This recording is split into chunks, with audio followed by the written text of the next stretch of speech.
Sir, you're charged with especially aggravated kidnapping. You're also charged with aggravated assault, and you're charged with theft of a firearm worth less than $2,500. You're talking about stuff that is not relevant. Hello and welcome to the Court of Public Opinion. I am the Recovery Addict, and boy do I have a case for you today. Why is the dog chewing on this guy? I think they have got the wrong guy there. Got the wrong guy. The dog was biting him. He roughing him up quite a bit. There's a lawsuit. 9 out of 10 judges prefer watching the Recovery Addict live stream in their courtroom. The fireworks are not done. Now we're getting commentary on the case. Is that correct? Dati mihi Anglican for his service Latino. That's literally not true. I didn't ask you to interrupt me. Oh, for Trump's sake. Good morning, welcome to the Court of Public Opinion. I am the Recovery Addict. There we go. Just turn on the right windows. It's good to have you all here. Happy Monday. Hopefully your weekend was absolutely wonderful. Mine was. Although I have some bad news. I have a little bit of bad news. I did not get, well, I was supposed to paint something over the weekend. That was like my one job over the weekend. I was supposed to paint. Simple project. I've painted houses I've run a painting company. I should know how to do this. I got exactly 0 drops of paint on anything, including the wall that I was supposed to paint. But after prepping the wall, I've got the painter's tape up, everything. It's all prepped. While prepping it, I saw some areas that had needed some attention. I realized I'm in an old house. By old house, I'm talking 1915 was when it was built. So we're over 100 years now. And so some of the original plaster was cracked in areas, and so I had to chip it out and find out what was loose and patch and plaster. It's now ready to paint. It's ready to paint. So as soon as I started doing that, I'm like, oh, that reminds me of another place in the house that has something like, and so I did that. And then I had to run out and check something in the Airbnb. I'm like, oh my goodness, we've got this problem. First of all, our carpet, we had to clean it ourselves because our cleaning lady had broke her ankle. And I haven't checked the carpet after we cleaned it. And the carpet has to have triangles. You need to vacuum so they're the triangles, so it looks like perfect. It wasn't that, so I'm vacuuming. I'm like, oh, I might as well vacuum the whole thing as well and redust and everything. So I cleaned the whole Airbnb again because, why not? Because I was out there. Yes, if you give a mouse a cookie. Debbie, that's funny. Anyway, so we did all that, and no painting got done. 0 painting. But this week it will. I know I've said that before, but lots of progress. So plaster is crazy to repair, so much different than fixing drywall defects. Yeah, about that. I'm much better at fixing drywall than I am with plaster. But I have to give a big shout out to Schmoopy, who was first in chat today. Schmoopy, congratulations. And by the way, I think it's AI, but I love your pic there of the beach. Looks like the beach sunrise, eggs, rock. I'm not sure what it is. It's beautiful. Nice colors. Pretty. But welcome. Congratulations on being first in chat. For being first, we're going to punish you. That's right. We're going to send you to internet ownership. That means everything IP-related worldwide is your responsibility, at least until we go live again. So good luck with that. And glad it's not my problem. Kids leave the gaming controller in here. I think they bring it in so I will charge it for them. I'm like the person who's like, oh, there's a device that has a battery. Has it been charged? I'm not going to charge it this time. Maybe I should just hide it. That would be better. Do you have slots on? I don't think I do. I don't think I have slots on. Chat not on screen. Chat's on screen. Schmoopy, congratulations. Thank you. It's Monday. I'm still sort of getting back into the swing of things. Let's see. Way to go, Schmoopy. Chat not on screen. There we go. Yeah, the Brewers. Yeah, I cried a little bit. I shed a few tears. 14 in a row. That's awesome. We'll be back. We'll start a new winning streak next time.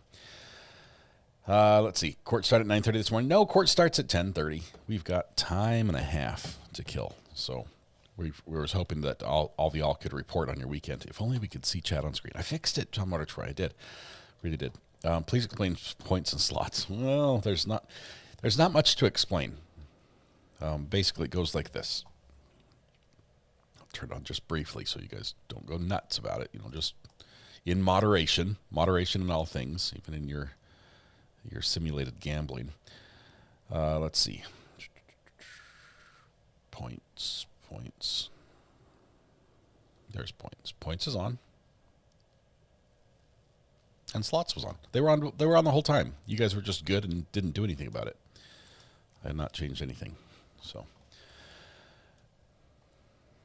let's see. We're still getting a free burger from George Webb's here in Wisconsin. Go Brewers! We start today doubleheader versus Cubs, but expecting rain and Wrigley Field is open. Yeah, that might cause a delay. Can we just recap how crap the state's case is? It's pretty bad, LexisNexis. It's terrible in this case. This trial was a cold case for a reason. Let's say that. This was.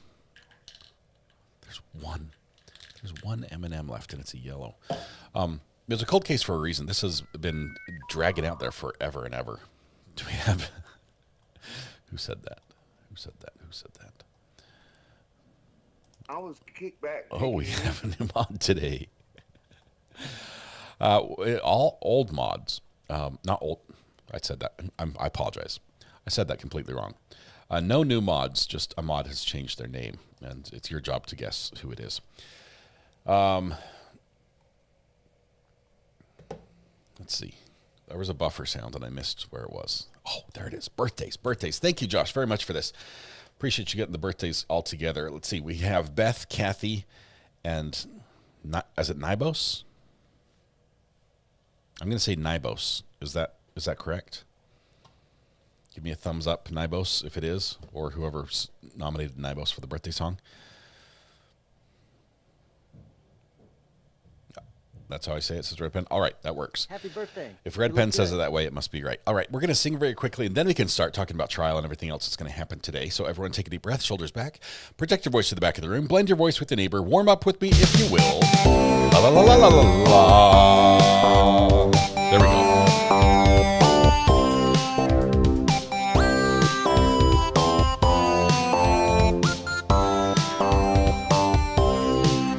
Happy birthday to you. Happy birthday to you. Happy birthday to Beth, Kathy, Nibos, and Melissa. Happy birthday to you. So you guys thought, we got an Abigail in there as well. Oh my goodness. You guys are adding all sorts of names. You guys thought I was going to miss Melissa, but I missed Abigail. So now Abigail gets her own verse. Happy birthday to you. Happy birthday to you. Happy birthday, dear Abigail. Happy birthday to you. There we go. To everyone who is celebrating their birthday today, happy birthday. I realize there are a million places you could be and a million people you could have celebrated with, but you chose to be here with us. The privilege, the pleasure, the honor, the joy is ours. Hopefully we can turn some of that joy back to you, make your day a little more specialer. Begin by helping yourself to free pancakes at Denny's, IHOP, Village Inn, Waffle House, McDonald's, Tammy Dunlap's house, Andy's Grill, Bob Evans, and Cracker Barrel.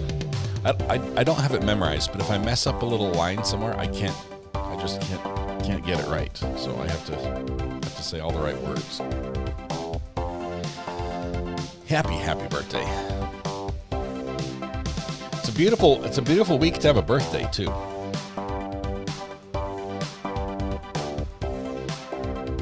Dancers doing the dancing thing. Looks good. Some of you degenerates are just gambling right through the birthday song.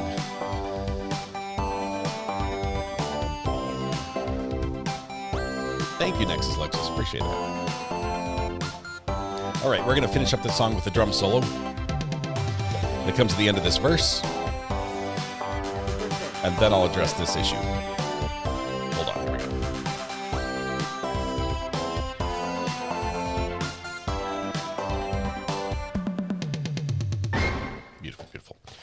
All right, excellent job. Happy birthday to all who are celebrating. I feel like I missed something in there somewhere, but it'll come back to me. SS Ray Holmes says, do you have any concerns about the hurricane coming up the coast? Yes, I do. My concern is this. I'm afraid that the closer it gets to the North Carolina Outer Banks, the higher the likelihood they're going to close access to the Outer Banks for those of us who don't live on the Outer Banks. And I'll never get to check my bucket list item of metal detecting during a hurricane storm with all the amazing treasure. Here's what happens.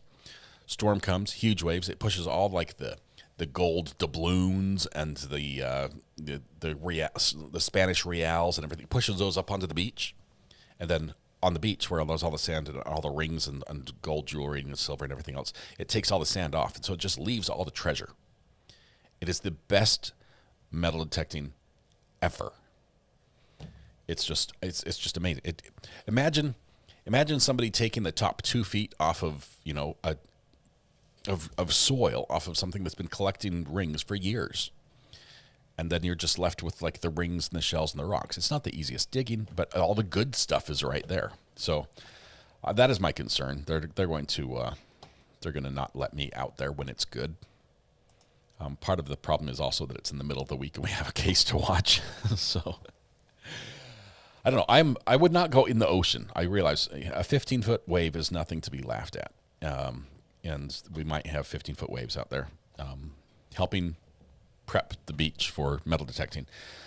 But just tell them you're a media company there to cover the storm. That doesn't fly anymore. The media companies, they have passes. They close all the access and need to have a special pass to get in. And I don't have one of those passes. So hit me up if you do or know how I can get one. That would be great. All right, where are we on this 15-foot wave washes our way? Yeah, pretty much. That's what I'm concerned about. I would not go in the water. But that would be fun. It won't stop to Florida detect. Yeah, but it's not going to be the best in Florida. Florida does get the Spanish gold and silver. But can we do the birthday song once more for Brendan and Amy? We can do one verse. How about that? Ready? It's going to be really quick. We're going to sing as soon as the music starts. Ready? Brendan and Emmy. Thank you, Josh. 1 second. Happy birthday to you. Happy birthday to you. Happy birthday, dear Brendan and Emmy. Happy birthday to you. There you go. Brendan and Emmy, all the same wishes for you to have a happy birthday. We're sorry we missed you on the first go-around, but hopefully that counts. Shame on you, sir. Shame on me. I apologize. It's my responsibility, really. The birthday form is tough, guys. It helps if you follow the format on it. Thank you, Red Pen. Appreciate that. How long is your drive to the Outer Banks? An hour and a half. I'm an hour and a half from anywhere right now. Anywhere in North Carolina. It's pretty much an hour and a half away, unless you're trying to get to Asheville, which is like 6 hours. Asheville's like where Hurricane Helene hit and everything. I'm an hour and a half from Raleigh, hour and a half from the Outer Banks, hour and a half from South Carolina, hour and a half from Virginia. It's just I'm right in like the middle. The middle of the coastal plains, I think they call us.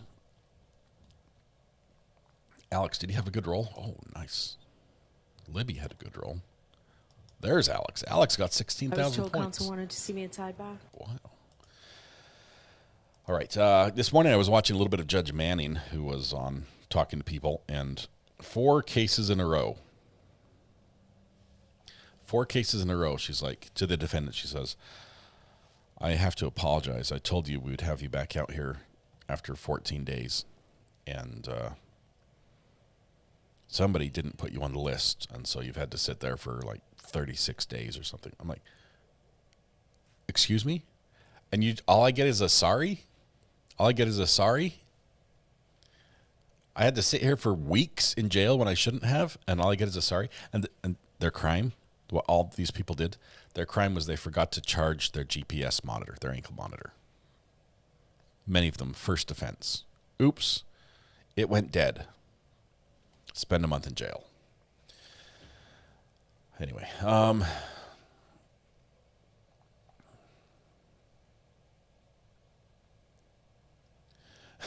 Kim, are you trying to not be taken over?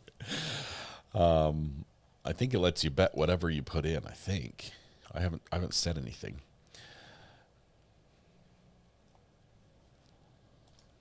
Anyway, all right. Where are we on this case? We're talking about this trial, this Wolfenbarger trial. The state. This is a cold case, and this is a cold case because they didn't, 20 years ago, they didn't have enough evidence to file charges. And the best I can tell, they still don't. I have not heard of any, I hope we're ready for my Brady violations today. I haven't heard of any new breaks, discovery, new testing that revealed, DNA, new photographs or video that's turned up, a new witness that's going to, put somebody at the scene. I just haven't heard that. If anything, the evidence has gotten worse. It has deteriorated. It disappeared. Memories have faded. And in some cases, witnesses have died. That's where we are. But the powers that be in Fulton County decided they were going to reopen this case or relook at this case and just go ahead and charge using an indictment, a grand jury indictment, which I think is the only way they could have gotten it to trial, because in an indictment you only present what you want the jury to hear, and the defense doesn't get to argue their side. And so you present the evidence, and of course it looks bad, because only one side gets to talk. And so this was indicted, and here we go. All right, Fulton County's a mess. I will say this. I feel bad. I feel bad for people like Josh and Lady Draconis and a couple other you wonderful people in Georgia, because I've talked bad about your state, and Georgia has a lot of good going for it. And it is really just Fulton County that scares me to death. I can't think of anything outside of Fulton County that makes it, unworthy of visiting or stopping in. So I think Fulton County is going to be it. All right, have you guys got all the slots out of your system? Because I'm about ready to turn it off so I can see what's happening in chat, because I can't with it going. Okay, hold on one second. Georgia really put out some great southern rock music for sure. Hey. Love that. All right. Let's see. Slots. Slots are gone. I think there's some of you that put money in the slot machine, and then I turned it off, and you just lost your money. I think that's what happened. All right. And Bibb County? Is there another county I need to worry about? Add Bibb County. Don't go there if you want to live. So Fulton and Bibb. Let's see, I'm in Fulton County as we speak, says Lady Knoll. Granted, I'm at the airport, taking a flight out, I assume. A couple people we need to recognize in chat. Give me just a minute, if I can. Wendy by proxy. Good morning, all, from the replay crew. Thank you, Wendy. Got 6 months there. I think you've been there longer than that, but love your support. Thank you very much. Alexis, member for 7 months, member of the jury with padded seats, I might add.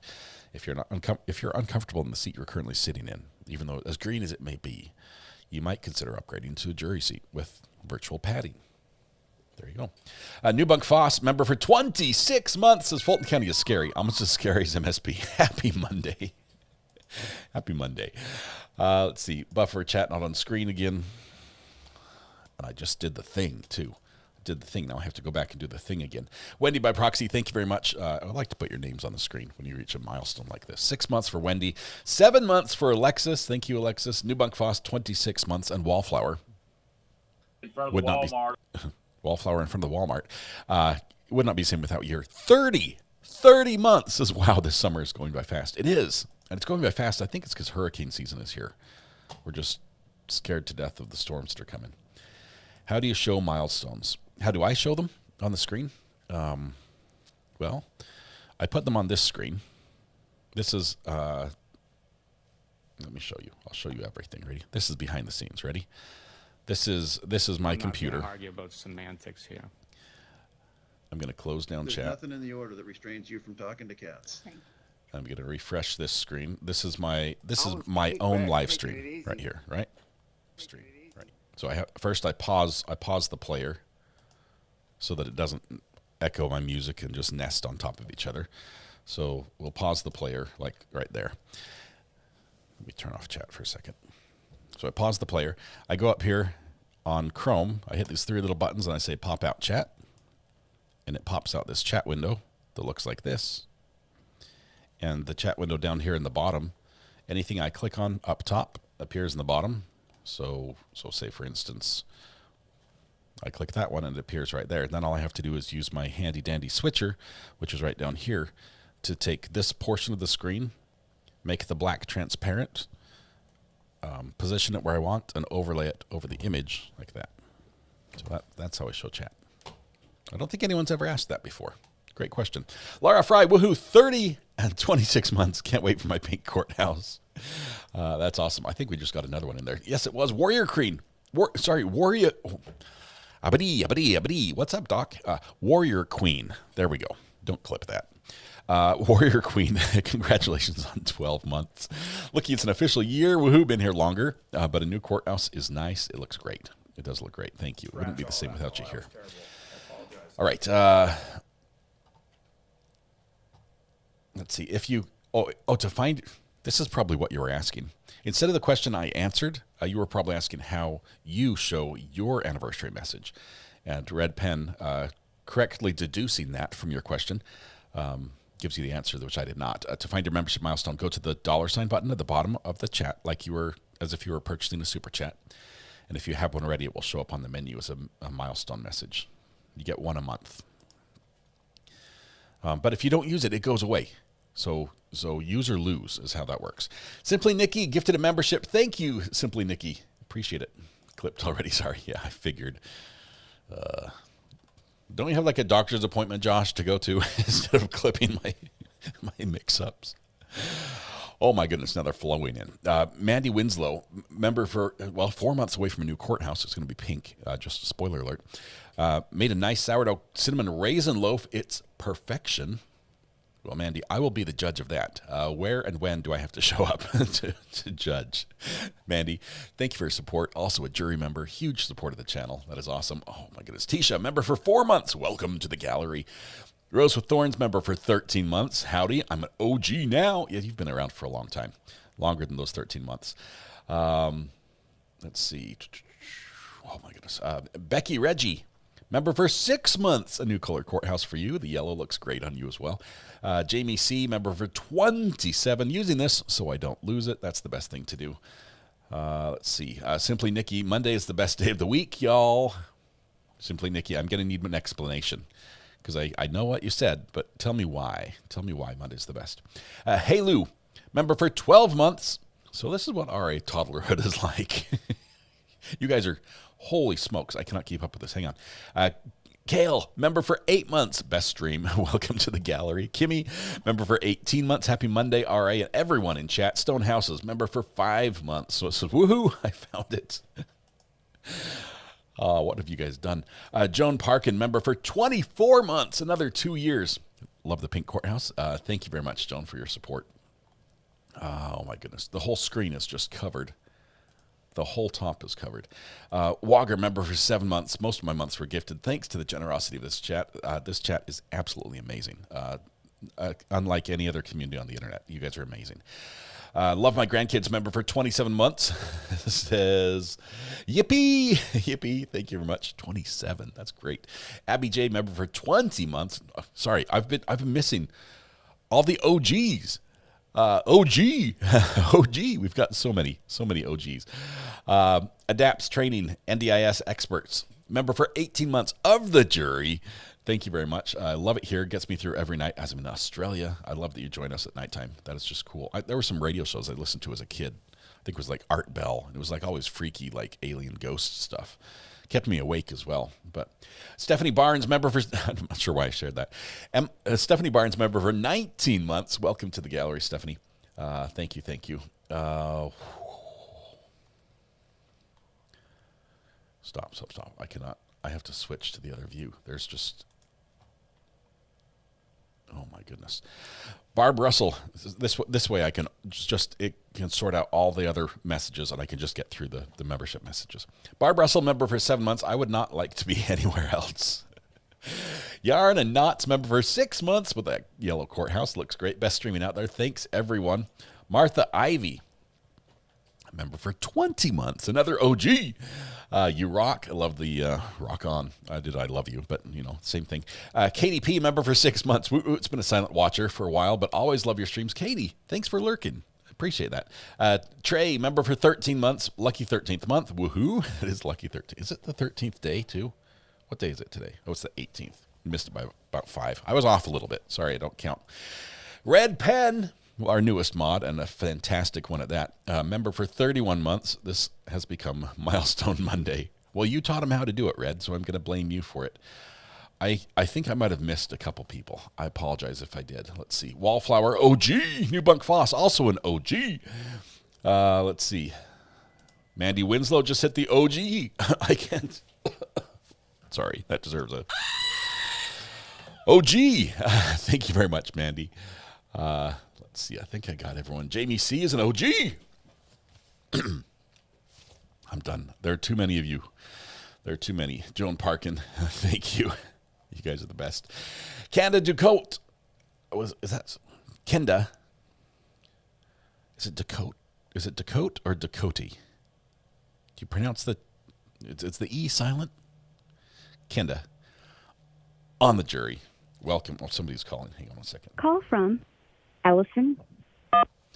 Allison, this is RA. How are you doing?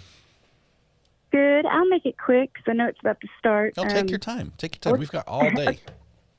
Got 15 minutes. Great. Okay. I was hoping you could maybe answer a question for me. Mm-hmm. Why did what triggered the Fulton County to want to bring this trial right now? I didn't catch what the triggering thing was after it being dead cold case for a while. This is a great question, and I'm not sure if there's a clear answer. But how much do you like pickles?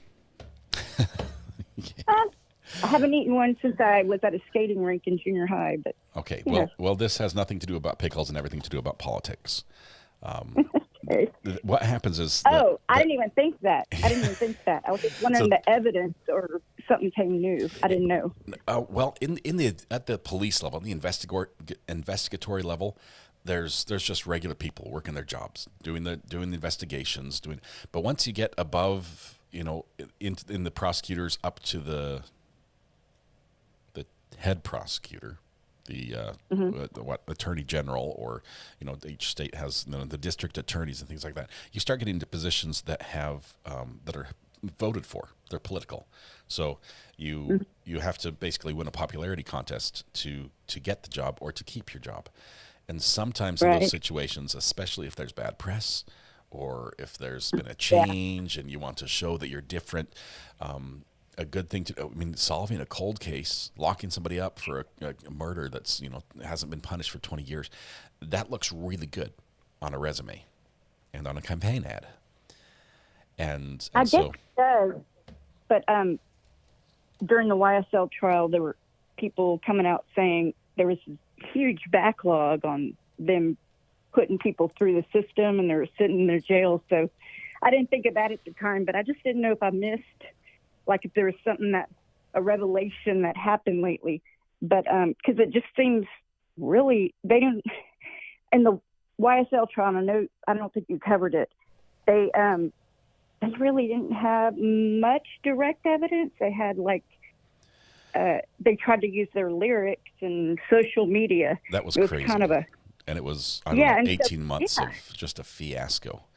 It was horrible. It was crazy. There's actually a civil suit going on right now about that. Basically, the forfeiture. Yes. So they're back in court again, arguing the assets. The stuff the police seize when they make arrests. So that whole system, I just think, is wrong. So hopefully, no matter what, I hope because he earned lots of money, so it was a big old money grab. But my other thing is, back to this trial, watching the last day on Friday, you helped me solve something in my head when I was watching the husband and wife, former employer, and they get up on the stand and start backpedaling what they said. Yeah. And then, so I thought, you know what? I think when I listened to the recording, it almost sounded like they were gossiping and being like, oh, yeah, this happened or whatever. And then you said the recording sounds like it was kind of hidden. Right. And I thought, here's why I say that, because I didn't explain it well enough. But I've done a lot of recording. I've recorded conversations. I've recorded videos. I've had to get audio for something where I couldn't really have a microphone out. And I won't go into all the details where I've done this, but I know what it sounds like to have a microphone underneath clothing.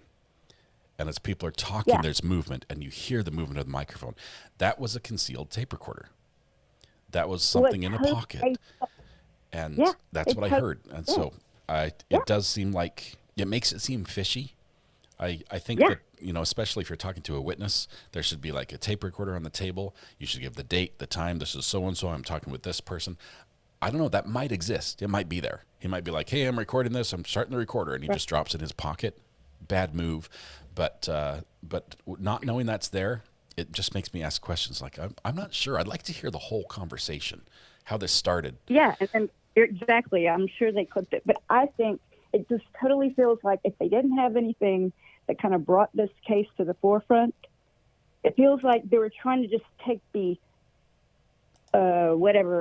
fastest road to kind of linking him. So they went to the former employee, and all they have so far is people saying stuff about him. So I feel like they did go and interview him. I think the couple had no idea they were going to be called to court. And so when they're told this, because it's like a week's notice, because they didn't, I don't know if they interviewed back then. So they brought him to court, and they're like, oh, crap, they're under oath. And so they're totally backpedaling. It makes sense when you said they're recording. You said, of course, that totally makes sense. That's what I think. I feel like they're going to have more people do that, or it'd be kind of vague. And that's all they had. They had evidence. They put it up right away. I agree. Allison, I don't have any evidence that the prosecutors are leaned on people to get them to say the right thing. But it seems fishy when all the witnesses, a week ago when we talked to you and recorded you, you said this, remember? And it's almost like a wink, wink, wink. And I'm like, this can't be normal, right? This can't be right. And everyone on the stand is like, what? I said, what? It's like, and they all just forgot last week. They all just happened to forget. And let's go with the best evidence, the recording from before. Yeah, Allison, it seems fishy. Yeah, it's totally that. Yeah, so when the wife was talking, it just sounded like she was like, how people like gossip or get into something and they're like, oh yeah, da da da da da. Yeah. And then she gets, when I don't think they knew they were going to be testifying at all, because it just didn't line up. I think there was a point where we almost heard the wife say, I heard this from somebody else. That's what. Yeah, it was hearsay. It was so close to, and instead they just took it as straight testimony. Remember when you said these words? And she's like, I was telling you what my neighbor told me. That's where we were. So. And Hilton was trying so hard to get them to agree to. I mean, it was so obvious to me, but really kind of sealed the deal when you brought in the recording. It said, of course they didn't know. Because why would they backtrack? I will say that hopefully the jury does the right thing here. And this is a tough spot to be in, because I personally think it's really likely the guy did it. There's a good chance this defendant is guilty as sin. I'm pretty confident that he's guilty of sin. I'm not beyond reasonable doubt that he's guilty of sin.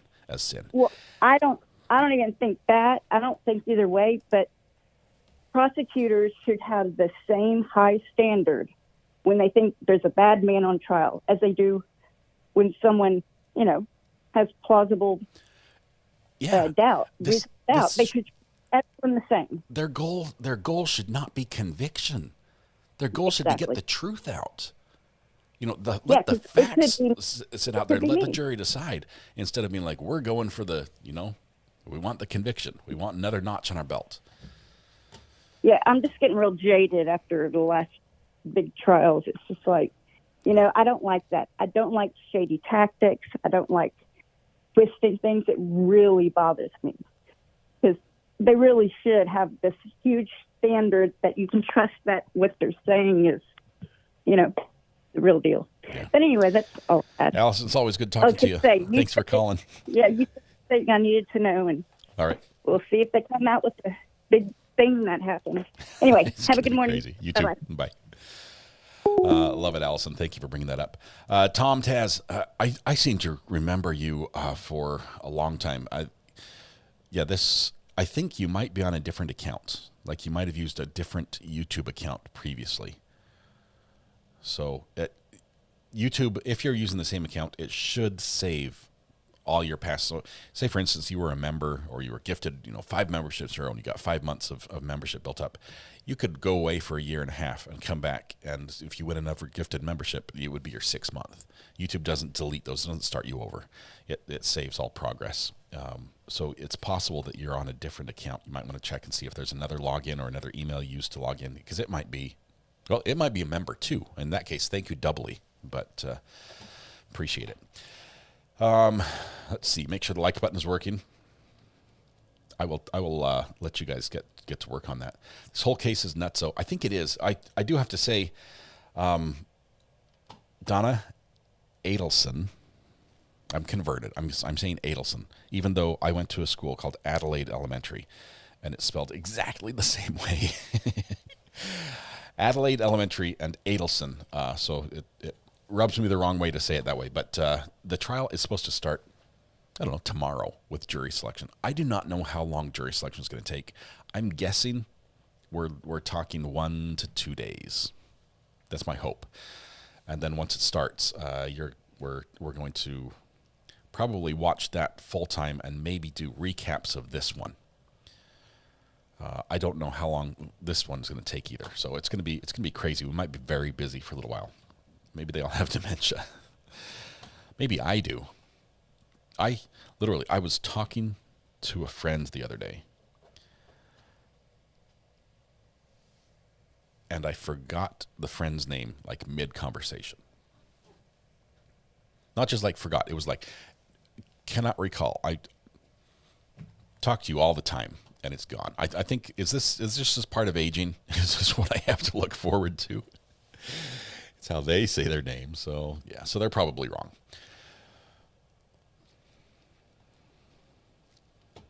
Yeah, anyway, welcome to ADHD. I'm in my 30s. There's no shame on that. I do that all the time. Good. I'm glad I'm not alone. I've heard the trial will start 30 minutes after the jury is selected. Drama Llama Mama, I believe this is correct. It's going to be quick. The jury, I mean, if they're there already, why not keep them for the day and get a jump on it, right? So we'll have to be sort of like ready to go at any moment. When does the defense demand a mistrial? Like there's been 10 different Brady violations in 2 days. The ghost. I hear you here. I don't know if... Well, I was watching Judge Manning this morning, right? And I was watching the defense attorneys for the clients who were supposed to be in jail for 10 days, and they were kept for like 36 instead. And the judge is like, oops, sorry. Now what? What do you want? Why are you here? And none of the lawyers were like, I'm mad as, and you're going to hear about it. None of them. They were like, well, Judge, we were hoping that, maybe you could, if we're in your good graces, maybe a little bit, if you would please maybe think about. And I'm like, why are you not making a demand? Why are you not standing up for your client's rights and saying, Your Honor, this is wrong? Okay. I realize it's not your mistake, but the system did them wrong and you need to make it right. They just don't do that. Is that a cultural thing as far as, I'm not saying cultural, as far as in the legal system, the culture of the legal system in Georgia, that they're just trained that, you timidly walk around judges and don't make demands. And like YSL lawyers were like an exception. But I don't know. I keep wanting a lawyer to ask, Wayne Gretzky, you miss 100% of the shots you don't take, right? You miss 100% of the shots you don't take. One of the greats in hockey. To make a goal, you have to attempt. And the lawyers aren't attempting in some cases. Even sometimes when you hear the judge saying, well, yeah, they did wrong. Sure looks like they did wrong. What do you want me to do? The judge is not going to be like, I have a suggestion. How about I declare a mistrial? How about right here, we just call it all off. Your client should not have to put up with this. Constitutionally, he should not have to. The judge is never going to get to that point by themselves. You have to literally put that bug in their ear and say, Your Honor, this is what we are asking for. And they have not done it. Oh, no, I missed a couple of messages. Hang on one second. Hang on. Let me go back and get a couple here. Let's see. Iris, thank you for the super chat. Don't know how long I've been a member. Love y'all, Iris. That orange courthouse means at least, I think that's 9 months. It's at least 9 months, maybe longer. It takes a while. It takes a while to change. Maybe that's a year. The further you go, the slower it changes. Bite me, Rebecca, member for 31 months. No place I'd rather be, Buttercup, and I love you in this community so much. You're amazing. Got to go back to the mosquitoes. I'll be lurking. Rebecca does actually count mosquitoes. It's an important job when you try to track the bugs and spray for them and everything. I'd rather she count them than they bite me. So count more mosquitoes. Cindy Roberts, member for 4 months. Learn something new every day. Cindy, thank you. I do as well, mostly from you guys. Micah, member for 30 months. Congratulations, OG. And bite me, also an OG. Wonderful, both of you. Thank you very much, Micah, for your support as well. Let's see. Yaku, gifted a membership. Thank you very much. And Kells Bells, 19 months. I think you're an OG as well. OG. Original GOAT. Greatest of all time. All right. Thank you, one and all, for your membership messages. We've had a ton of them today, and it's been awesome. We are just a few minutes away from court starting. As a matter of fact, it's supposed to have started already, and it has not yet. The reason why we were late this morning is because the judge had a previous docket, meaning there were other cases that they had work to do on.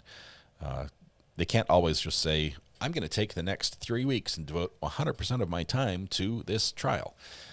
There's a lot of people in jail who have deadlines that are coming up that have certain proceedings have to occur by certain times. And the judge has responsibilities there. And even though they can push some of those off to other people, they probably can't push all of them off. So this is one of those days. He's got other things on his docket this morning. I think even one of the defense attorneys is on his docket with another client this morning. We heard about that on Friday. So as soon as that's done, court's going to start, and we'll bring it to you at that time. Let's see. I apologize if we failed to welcome you personally today. Samantha, thank you very much. Done such a fabulous job doing that. Can you imagine being part of a family where your mother, father, and sister are all murderers? Yeah, we've got some wild families coming up in court cases. And this one currently as well. Spent the weekend watching Last Trial. You were right. Worth watching. I've never heard so many lies.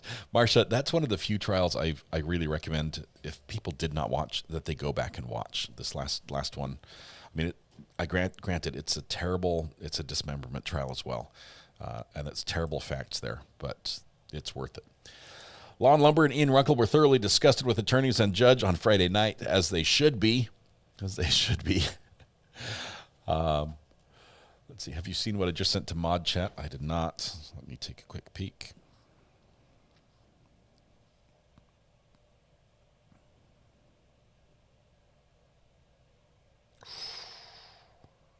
Kathy Russin from Law and Crime just sent out a tweet.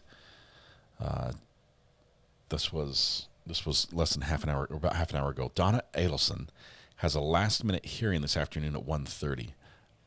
Last-minute hearings could be plea deals. Arguments on Wendy's motion to quash defense subpoena, plea deal. Jury selection is set to begin tomorrow.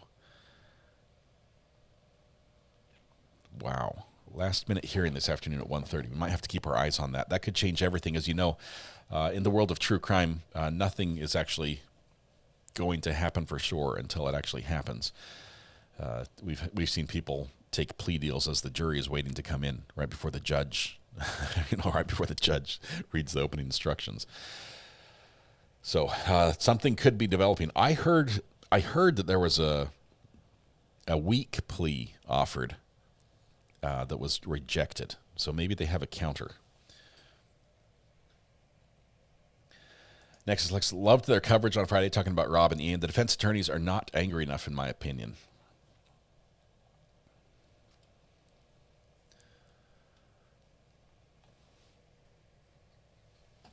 We'll keep an ear to the ground and see what happens on that. It always ruins our best laid plans. That is the. It's not like a sporting event where it's like, unless there's a tornado, this is going to happen. We're just waiting to see. We have no idea, Swanee. It could be a plea. It could be a last minute, last ditch effort to keep a piece of evidence out, or something like that. But we'll watch. Kind of think Donna wants her day in court. Well, Charlie's down, right? They transported Charlie for the trial, so he'll be down there as well. It's going to be wild having everybody in that room. Not all at the same time, but let's see.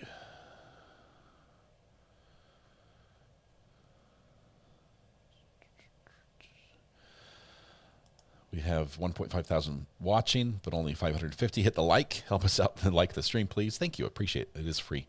Do you think BK would take? Did y'all think BK would take a plea? Never in a million years.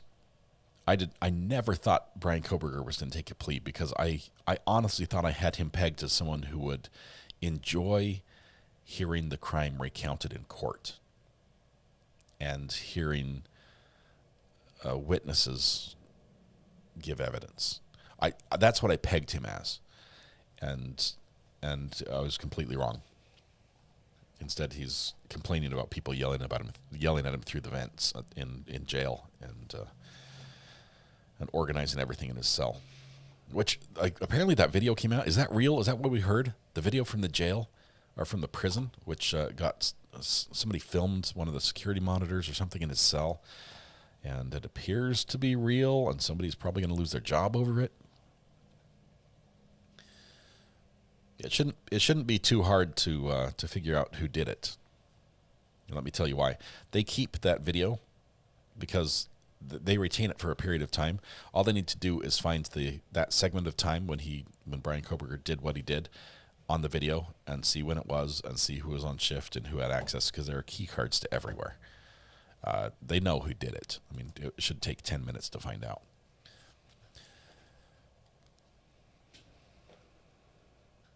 It says current cell. It's more of a medical holding cell. I think, well, it's in prison though, right?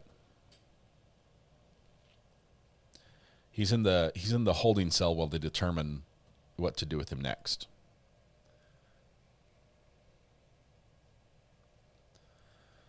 It's not confirmed, denied at this point. Brian Enton's been putting out some good stuff. I haven't seen everything, but I know he's talked a lot about BK, and especially in that video as well. Let's see.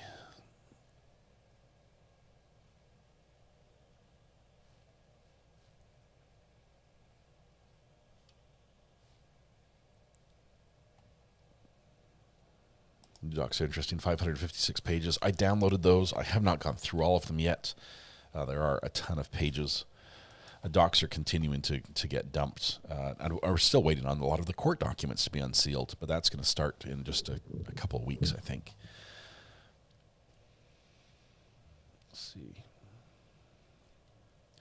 The sounds are normal in prison. They're trying to get the guard's attention for one reason or another. He's only able to hear through the toilets on 3 sides.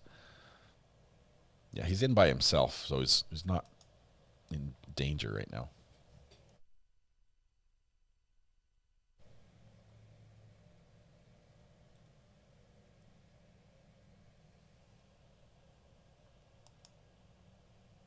The prison here in Idaho sent a message on Facebook that it wasn't the prison he is in at now.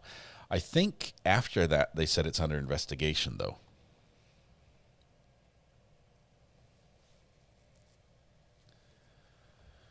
For jury duty, we made it to filling out the questionnaire, and it was pleaded out. It was a kidnapping case, it was. Lindy, so close. You tried. Thanks for your service. Hopefully they give you a parking validation. We're now 10 minutes late for the judge to come back after his docket. We're hoping he's in the same block as Chad Daybell. Wow. This could be some interesting conversations.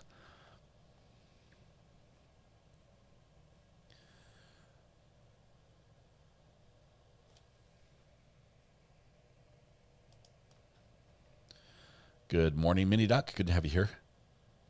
Grizzly had a great segment on BK yesterday. Very interesting. Grizzly does a fabulous job. Probably one of the best when it comes to deep dives in the world of true crime. Her and Brandy are some of my favorites.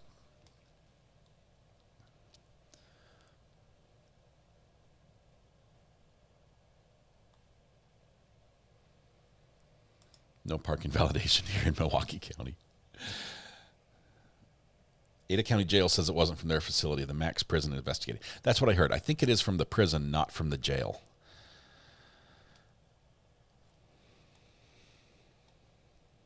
Daybell can teach him how to use portals. That way he can portal himself out of prison.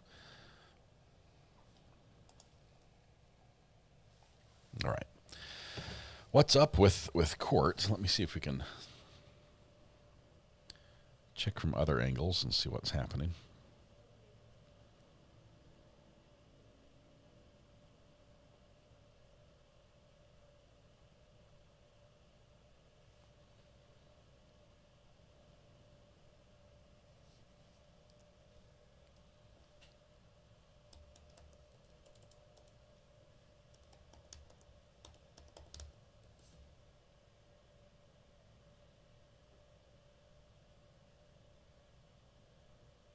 Okay, we're still waiting for the docket to finish.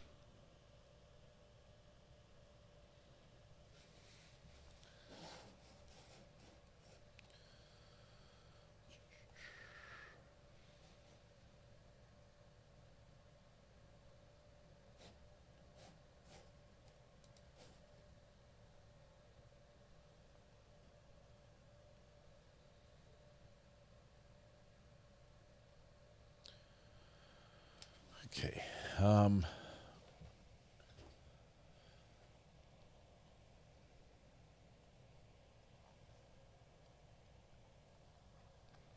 For some reason, I feel like Kober thinks he's too good for Chad. Kelly H. Missed you guys Friday. Got my kid moved in, though. Kelly, that's fun. Moved in or moved out? Like, kid moved into your house or moved into their house? Good.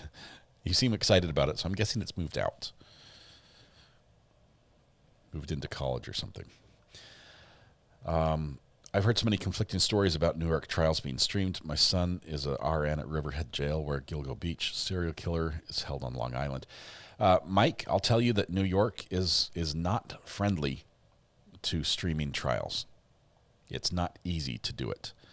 Some states have a lot of very difficult hurdles to climb, and unfriendly laws, meaning that after you climbed all the hurdles, you still have to have a judge that wants to let you.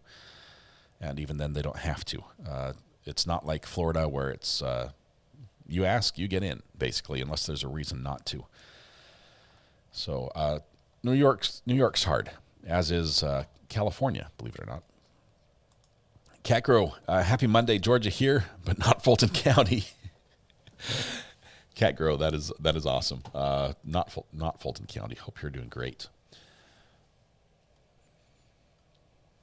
I tweeted that Judge Manning has been telling us the truth all along to stay out of Fulton County, and I did see that Doug Weinstein liked my tweet, so I think he agrees with me. The Wolfenbarger trial reminds me of the Treehouse trial. Does anyone remember the Coconut Telegram? Oh, Coconut Telegram? That sounds familiar, but I don't recall. Treehouse trial was wild. Let's see. Doug was all over Twitter this weekend. I love that he's on social media. I love it. Could you give a brief summary of this case? I've not been able to watch much of this, but I'm here all day today. Sharon, this trial, Christopher Wolfenbarger is charged in the death and dismemberment of his wife. His wife is the daughter of a convicted serial killer. Yeah, let that sink in. Okay, his wife was the daughter of a convicted serial killer. The body was found a long time ago, but they only made the identification in, I think it was in 2003, after they caught the victim's dad, and he had his DNA taken, and it matched, but he did, apparently he did not kill her. The serial killer, I can't say that name today. Serial killer, it's not a name, but the serial killer had said he would plead guilty if his wife. I was trying to remember all the facts and not confuse them with the previous one. If his wife got a deal, that she would not be held accountable, or she would not be charged for her part in the crimes. Her part means cleaning up possibly crime scenes or covering up some of the crimes, the murders he did. So mom is still out.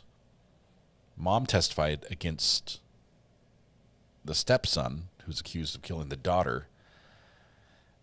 It is convoluted as all get out. It's an old case. They basically, somebody walking down the road found a human skull on the road that had either been dragged out by a dog or washed out by a flood. We heard both things at one point. They found the human head. Originally, one person, I think the DA thought it was a male head, and the investigators thought it was female or something. But they did additional searches eventually and found more body parts, everything but the torso. Were able to ascertain that all the parts went together to one person, but not able to determine who she was. And only with the dad going to prison and the DNA matching, because the DNA hadn't been in the system before then, were they able to identify who she was. And then they've been focusing on the husband, who was accused of, and it's allegations of domestic violence against the wife.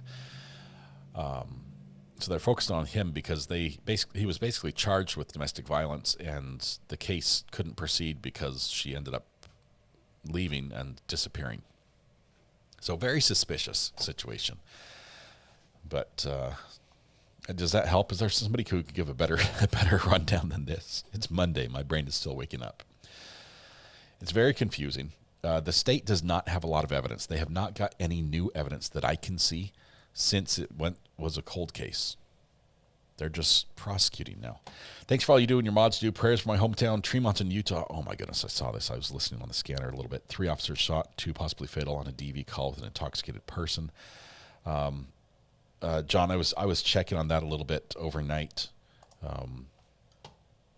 The county doesn't put jail records, inmate rosters online. You have to call them and ask for information.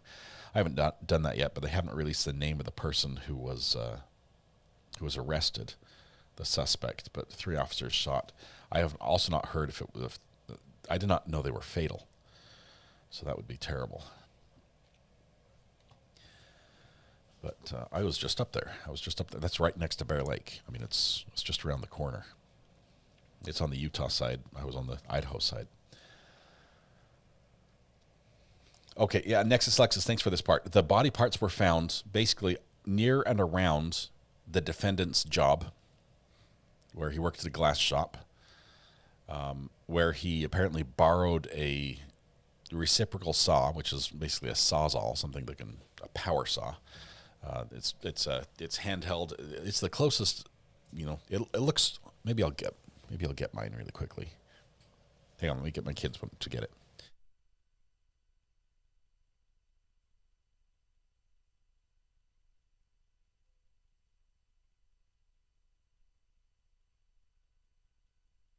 I might go get my sawzall because I have a Milwaukee sawzall to show you. It's a new one, so it's a little bit different, but. Anyway, it's a power saw that makes cutting through items very quick and easy. I use it to cut through metal pipes, and it works brilliantly at that, but it would also work for bone. Anyway, he apparently stole the saw from his employer and possibly never returned it, although there's some conflicting evidence about whether or not he stole it or whether he returned it. And this happened in the 4 months that he worked at that place. He was eventually fired from the location after he wrecked the vehicle, which might have happened at the beginning of his time there. And it's a little convoluted. But let's see. Tried explaining it yesterday. The case is complicated. Sharon, right outside of Fulton County. You're safe. You're safe. Just stay on that side of the line. Let's see. When does court start today? They are late, Karen. They're late. They're supposed to start 19 minutes ago. But we're in a holding pattern. So the judge had some other work to do this morning, and it probably just ran long. Frame job, anyone? I think it's just a push to get convictions on a cold case, which looks really good politically. If you're running for re-election, closing cold cases looks really good because a cold case is basically the cops were not able to find who's responsible. That's if you boil it down, they know there was a crime. We know there's a victim. In this case, they know who the victim is. They know a rough area of where this part of this crime was committed. We just don't know who did it. And so the idea is they're still out there among us. Well, communities don't like that. You get a lot of unsolved crimes and it looks bad. But if you can start locking people up and finding the people who are guilty for a closed case, for an old crime, it provides a sense of safety and also makes people think that you're doing your job well. You're doing something that nobody else could do. And it's good job security. Trust Judge Manning. I love that hashtag. Do you think he will take the stand? No. Don't think so. Lady Noel, enjoy your flight. You're headed out of Georgia, apparently, wherever you're going. Hope you have a safe flight. Don't fly over the Atlantic right now. There's a big storm out there. Really bumpy. At beach, can't see the chat, just liking and lurking. Hugs, friends. Mel, take us with you. You don't just go to the beach and then just tell us you're there. Cleo. The Fulton County prayer. I think that's it. All right. Give me a second. I'm going to go get my Sawzall, and I'll be right back.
Some good music.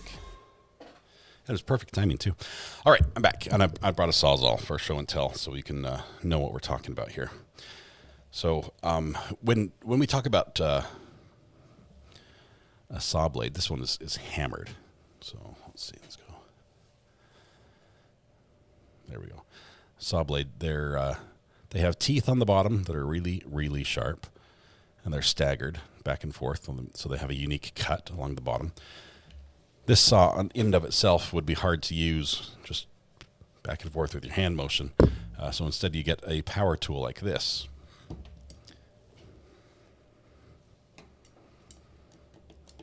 So you can lock this saw blade into the power tool, and it's battery operated so that you can...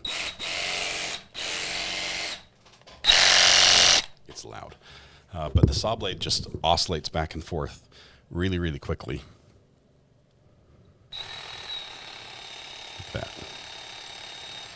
And as long as you're not touching the sharp part, I mean, on the back, you can see that it moves very quickly. The front part would tear you up, or whatever else it was. So they basically say he used something like this, but instead of battery operated, they had power tools with a cord. So he probably had an extension cord. He would have had to be somewhere near power to get it done. Now we're done with show and tell. So Agony Goose, I'm so nervous right now. Why is there red on your blade? Hey, Melissa. I was cutting something that was red. Now, if you actually look really closely, you can see that the label itself is red, and when it rubs back and forth, it just streaks. So that was actually the printing on the label. Trust me, it's not dried blood. Trust me.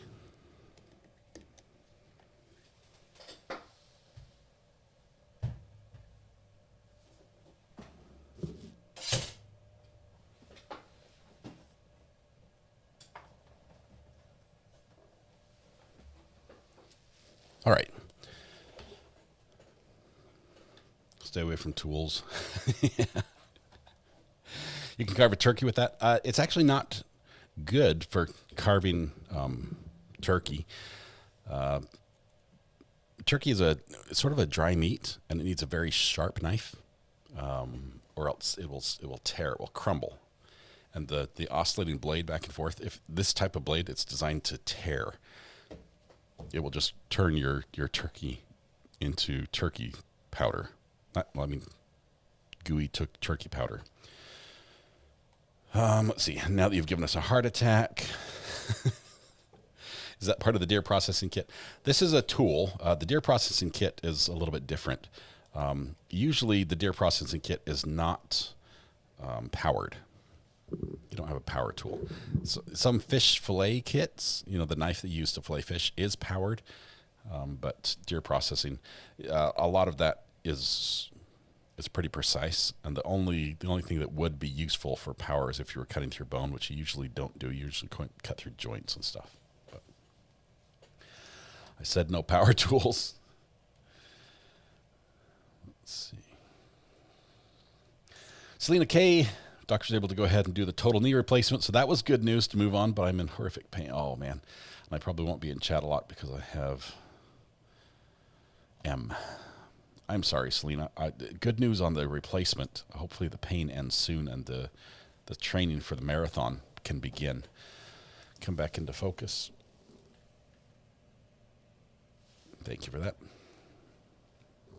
I have the corded super sawzall. It's a beast. They're amazing equipment. If you need to destroy something and make it smaller than it was before by cutting it into sections, a sawzall is almost always your best tool. It's not a very precise thing, but it works well. Inject your turkey. Turkey doesn't have to be dry. Okay, can I brag for a minute? Stop. Hold up for just a minute. Let me brag. I'll go here. I made dinner yesterday after complaining a little bit because Mrs. R.A. is like, hey, can you do something for me real quick? And I'm like, sure. As I'm getting up to I'm thinking, oh, she wants her notebook, or can you get me a pencil or something like that? She's like, can you get out the crock pot and make dinner? I'm like, okay, that was bait and switch, first of all. But I agreed, and after finding what frozen meat item was going to be the centerpiece of the dinner, I went with a pork tenderloin, and she's like, just throw it in the crock pot with a couple of potatoes and carrots. I'm like, no. If I'm going to touch this, it's going to be perfect. And so I was mixing up like a unique little pour-on little basting thing I mixed up a chicken bouillon as a base, added soy sauce to it, as well as some Sticker Mule brand hot sauce, which actually gives it sort of like a Chinese, like spicy, sweet and sour thing. Oh, so good. It was so good. Anyway, I did that, seasoned it perfectly. I'm adding thyme, sprinkles of thyme. I've got just everything. It was so good. It was delicious. And all my kids, even the kids who don't like eating food other than macaroni and cheese, loved it. The cooking stream we didn't get. Yeah.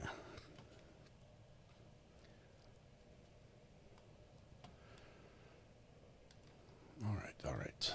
No enchiladas. I didn't do enchiladas. I didn't do rolls either. Are we talking saws? My newest hobby is woodworking. There are some nice saws out there. And if you're into woodworking, some of the Japanese style hand saws, really nice. Passed by the Sticker Mule warehouse on I-85 yesterday. I think we were still in South Carolina. I didn't know that's where they were. Paul, I've tried to go back and look at an old stream. It would be helpful to have the date in the description. That's a good suggestion. But that's a lot of work, too. It does sort of track when it was, but I know as it gets older, YouTube sort of generalizes and says, oh, this is from 3 weeks ago, even if it was 3.5 weeks ago. Yes, lots is over. We stopped. Love your demonstration. The finger wiggle jiggle was fantastic. What about Mrs. Aria's cooking channel? We have to do that. Diana Banana, welcome. Hello to you. Good to have you here. We're just waiting. I'm nervous with you holding that. I've never hurt myself on a Sawzall. It's usually the fixed blade stuff, like the razors and stuff, that hurt me. Let's see. Look at Top Mark instead for the actual dates. Thank you, Red Pen. That's a great idea. That's an excellent idea. And thank you for your hard work over there. Did you do rice with the tenderloin? We had some rice with it, yeah. Brown rice.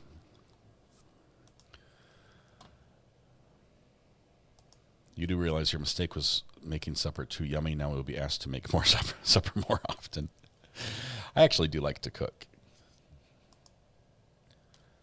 I think it's at Top Mark, exclamation point Top Mark. I think that works. Right here. This one works. Red Pen. I did put it in from frozen. I prefer not to, but that's how we had it. So.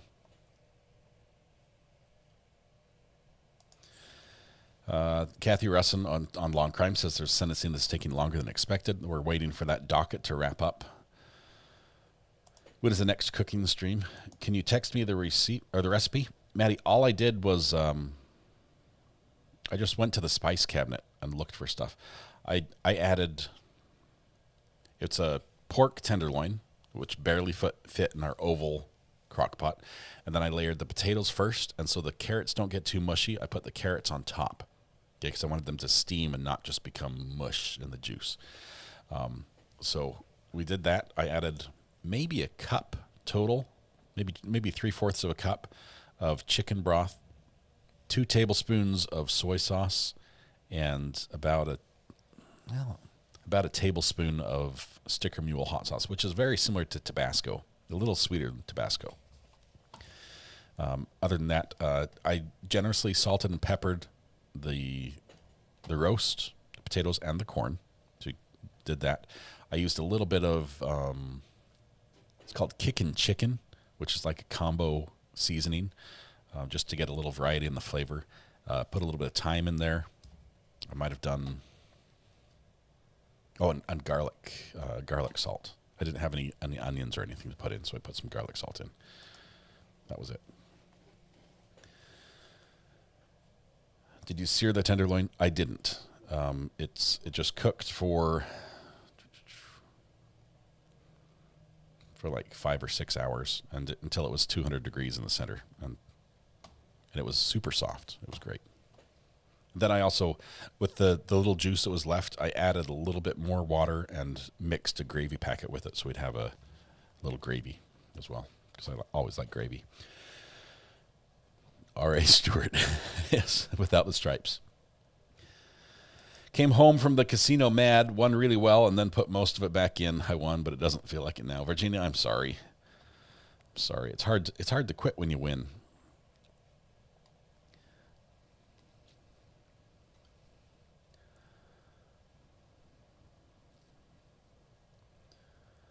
Yeah, I used a brown gravy packet, just like a McCormick gravy packet.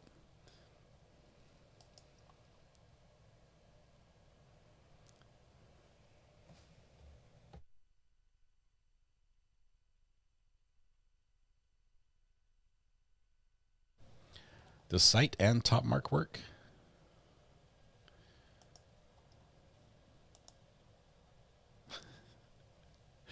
Wow, I'm a genius.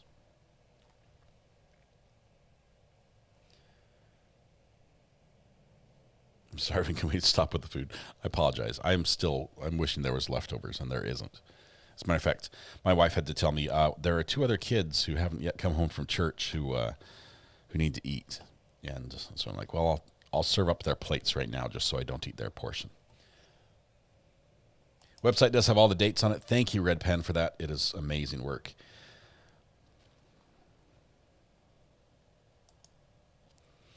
The Rivian can accelerate as fast as McLaren. Don't tell my husband. Camilla, I believe you. They are so quick. Man, they're fast.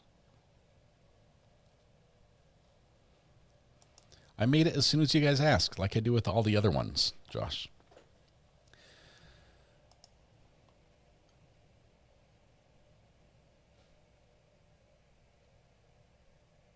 Imagine RA Live on one channel and Mrs. RA Live Bacon on the other. We could watch simultaneously. That would be funny. It would be like Court Cooks, watching Court with a cook, and so I think for it to work, Mrs. RA would have to be watching Court and commentating on Court as she cooks, and I would have to be watching her cook and commenting on her cooking. I think that would work. Split screen. I can set it up. I mean, I've got the technology to make that happen pretty easily.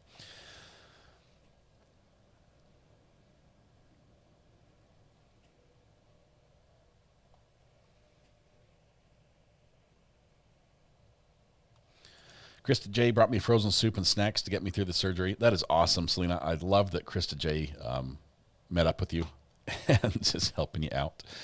It sure helps on the recovery side.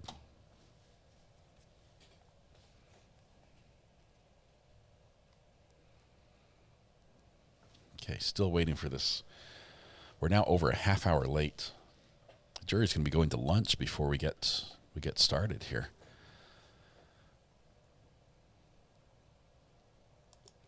I would have to be out there with her cooking.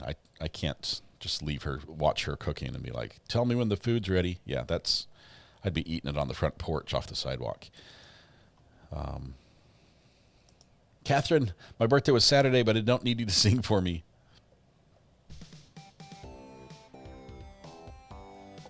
Happy birthday, Catherine. Happy birthday.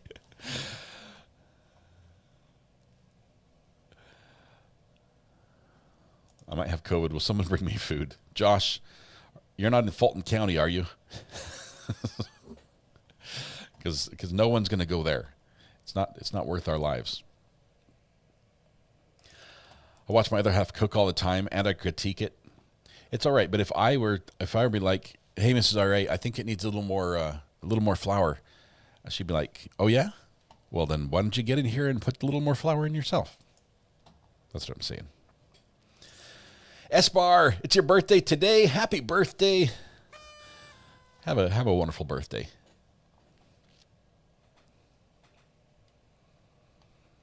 All right, still waiting. Court's going to start here really quickly, I think.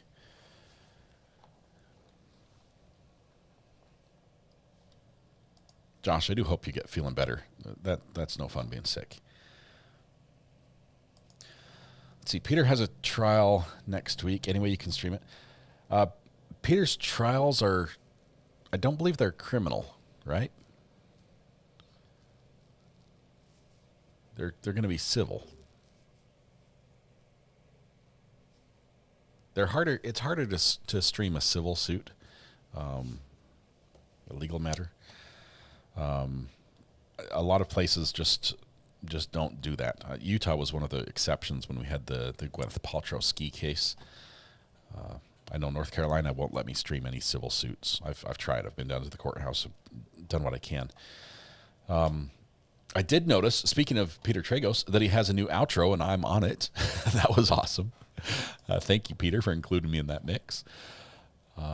It's really good. He's got some good work there. The Maya trial was streamed. It was. It's in Pinellas County.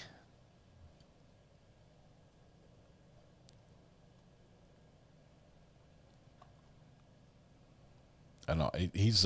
It's a big trial for them. It's a big trial, and that would be awesome. He's hoping for a win. Hope he wins. He'll be back. I know he's going to focus on the trial for a little bit. Yes, I made it to the outro on Lawyer You Know. That's really cool. I appreciate Peter for doing that. It's possible that you could do it. Here's the thing. To stream a trial, it needs a lot of attention, because the cost for streaming a trial on the bottom end, you're, aside from all the equipment you need, you're paying $200 to $300 a day to stream a trial. That's the cost of putting it on, and that's a bare minimum. A lot of times it's much more than that. So it would have to be a big trial, and if it was a tiny one, it doesn't pay. You end up paying a ton of money, and there's not enough interest to cover it. Chris Dias, member for 17 months. What's my next courthouse color change? It's going to be, I think you're stuck with orange until you turn pink. Is that right? Peter lives on 1.5 speed. I do have my own equipment. That was just part of it. For that one, we had I think it was Law and Crime had sent a photographer as the pool photographer, and so we were taking the Law and Crime feed from the pool mix, and using it on mine. So my end on that one, you're paying for somebody to be there for the day, and usually a tech person like that is probably $200 is probably on the low end of what you would get for somebody who could run tech and be there in court. There are other costs associated with that, as well as the equipment. You're $500-600 a month just for the data to be able to turn the equipment on and make it work, and then somebody on the other end, making things work. It adds up really, really fast. It is super, super expensive. We are monitoring. I've got audio set up to engage as soon as court begins today, but we're getting awfully close to lunchtime. What time does trial start, Kelly? It starts at 10:30, and right now it is 11:12. So we're about 45 minutes late. First trial here was the Maya trial. That was a lot of fun. My daughter went to the courtroom today, hopefully just to observe. Are we getting a plea? Not in this case.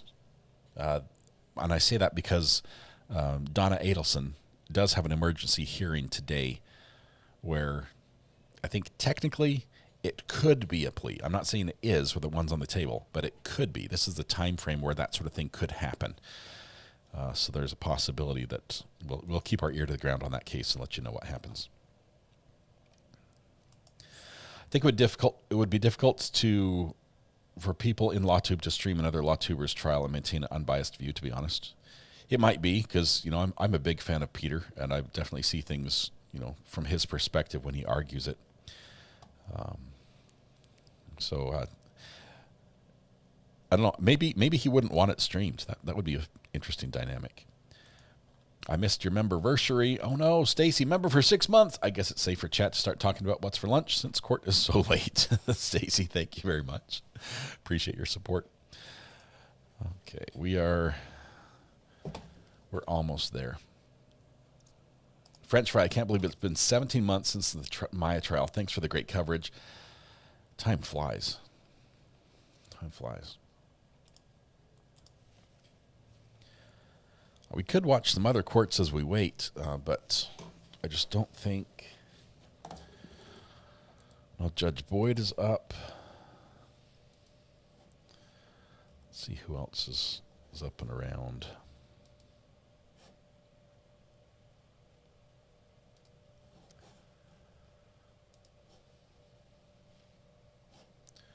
There's some parole hearings out of Louisiana that are going on right now. Judge Raquel West.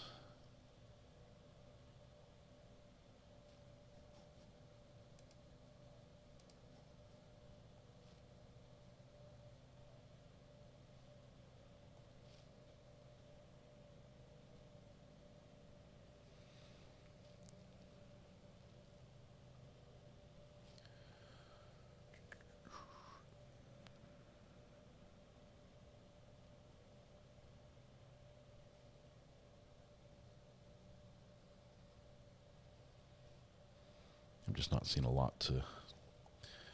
We're just waiting on court. That's it.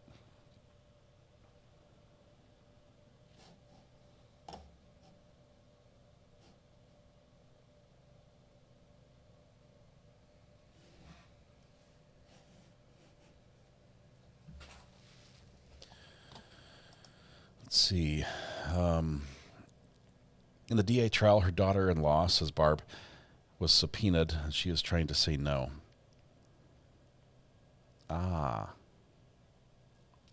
That's in the Donna Adelson trial.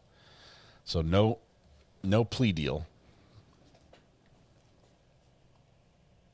We'll find out for sure, like all the details at 1:30 this afternoon.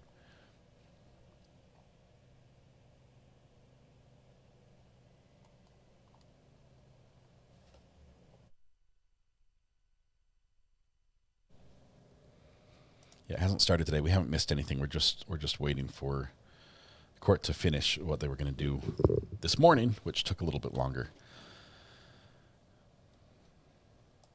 I think it's a great experience. If you've never been to court, this is something that you should do. I really, if you're able to get out and about and go to court, first of all, call the court and ask them what the rules are, because every court's a little different. Some won't allow you to have your phone. Some won't allow you to have, to bring water or a drink or whatever. Find a court, find the rules, and if they work for you, find out when they're just going to do different proceedings. If there's a trial going on, or if there's a, even traffic court can be really insightful to go and watch, and just go and sit there and watch and listen and see how it works in your community. And you'll be surprised how much as things happen in that court, you're like, I've watched this process take place online. We've watched some of these hearings with Judge Cedric Simpson or Judge Stephanie Boyd or Judge Oakley or whatever. And it's interesting to see how your community is similar and how they're a little bit different as the laws are different from place to place. You were in Utah and Idaho about this time last year, says Walger, and did a meetup with some chat members. Any idea what video that would be on? Well, John, who was just in chat, we just saw his milestone message. John was one of those members. Let's see. John, do you remember when we met up at the movie theater? That was that was a podcast. So it had to have been a Thursday night, right? Had to have been a Thursday. That cuts it down to 52 possible options.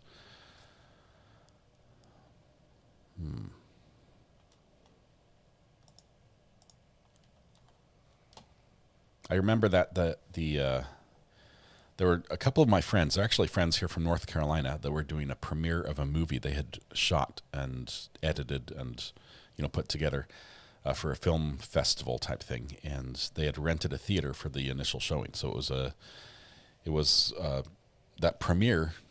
I showed up in shorts and a t-shirt, not knowing that movie premieres are done, when it's it's not like the first showing in all the theaters, but when you're going with all the cast and crew and directors, it's actually a formal occasion and everyone wears their best and they show up in a limo. I showed up completely slumming it, and it was a little bit embarrassing. And then add to the fact that I think I accidentally sat in the cast and crew section, watching the whole theater, which had a great view, I might add. It was great seats.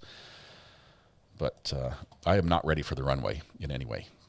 So that was fun. Looking forward to Adelson. I am. I'm going in blind on this one. Trying not to follow a lot of the story. Want to see it as the jury sees it, as things are developed and presented.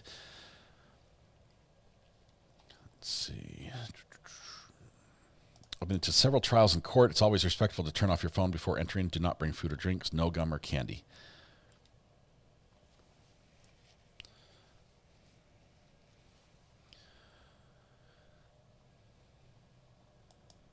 I went last week in the case I stumbled on. Yeah, some crazy stuff happens in court. I've just got 29 messages from somebody. Oh, it was Josh.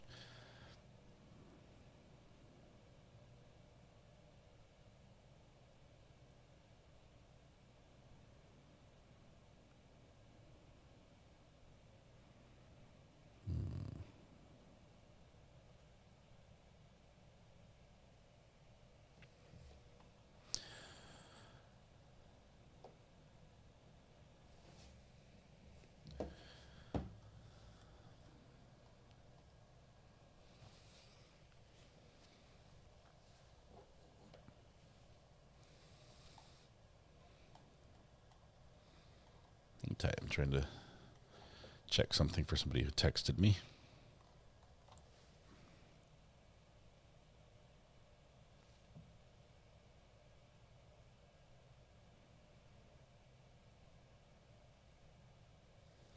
Josh has a funny one for Judge McNally. Let's see if we can find him real quick.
One hour, 28 minutes in. Just 1 second here.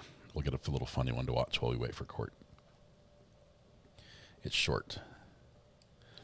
Short and sweet, straight to the point.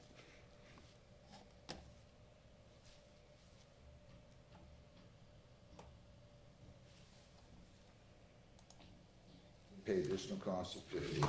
I'm extending probation for 3 months until November 22. You have to pay additional probation fees of $60. I want you to test weekly until October 1 and then bi-weekly. If you're clean, you're to serve 8 hours of community service. I'm going to give you until October 1 of 25. Okay? Okay. Good luck. Come on now, stay with it. You seem like a nice kid. Have a good day. No leader rights. 25W838904. Here it is. Right to the podium. Right this way.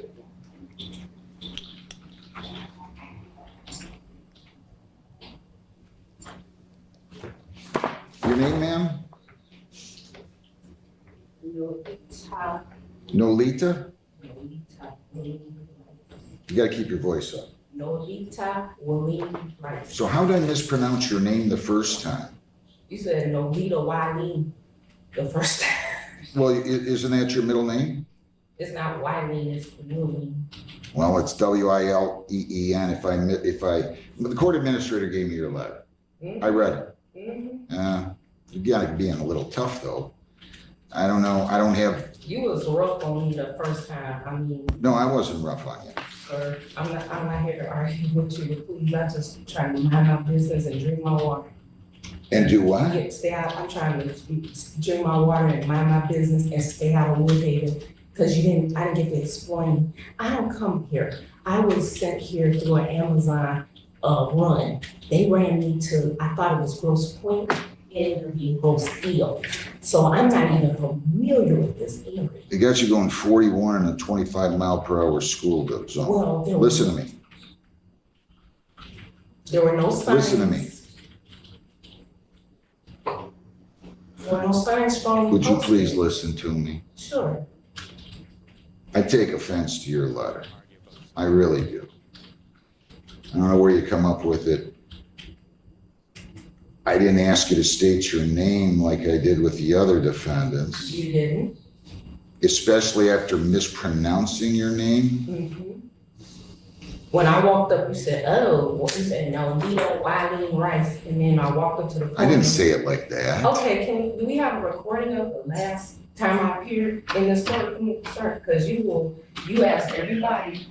So I made a mistake. See, some of us on this planet, even judges, realize we're not infallible. So if I forgot to ask you your name or mispronounced your name by calling you Wileen instead of Willeen. And Nolita is Nolita. Nolita as opposed to Nolita.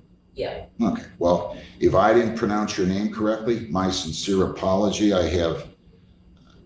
That's not really the issue. The issue Well, is the way that you told me I do what I want to do. I don't think I said I do what I want to do. Somebody play back the tape. You said I do what I want to do when I told you that I was driving a rental car that the speedometer was malfunctioning. You were here for a department rep hearing. I just want to clear the air here. Mm-hmm. You were here for a department rep hearing. Okay.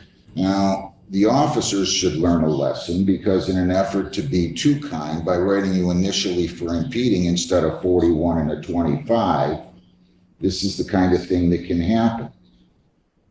If you don't resolve it at a department rep, I'm going to set it for a hearing. I was not. Ma'am, don't interrupt me, please. So, you know what, there's no reason for us to go on like this. There was a motion to set, ma'am, don't interrupt me. You keep interrupting me. And I hope you're as hard on yourself as you apparently are on other people.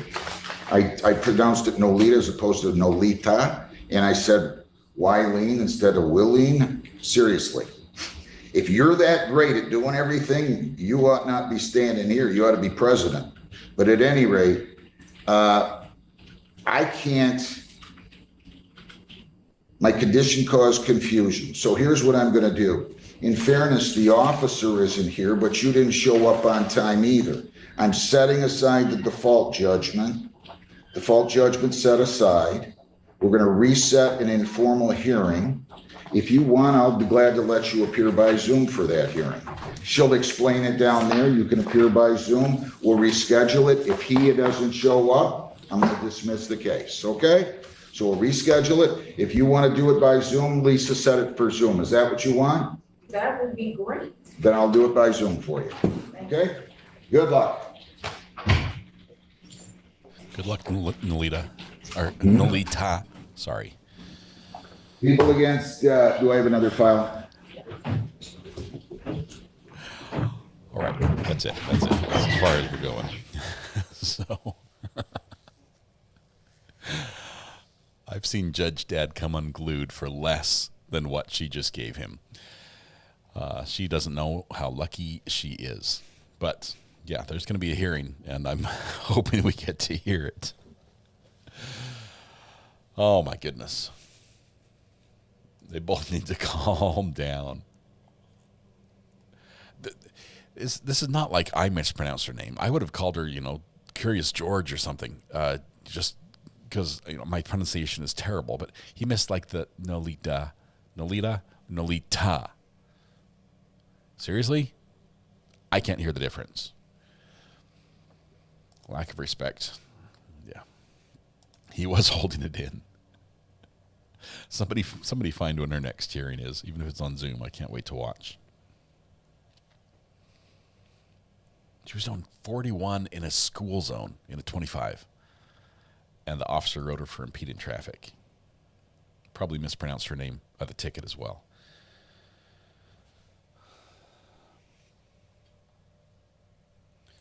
Soft T and hard T are not as important in English as in other languages. Tell that to Red Pen. It's Leviosa, not Leviosa. Not Leviosa. Okay. I got it. Oh, my goodness. I get people annoyed at me when I try to tell them not to call me Laura. I kind of get it.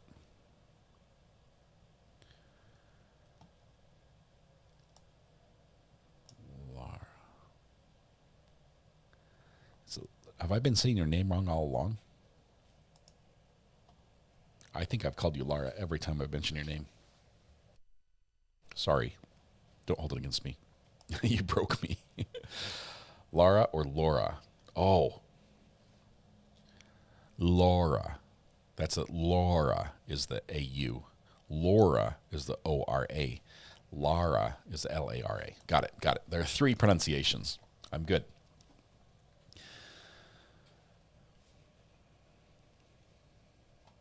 People pronounce my last name wrong all the time. Mispronounce my last name all the time.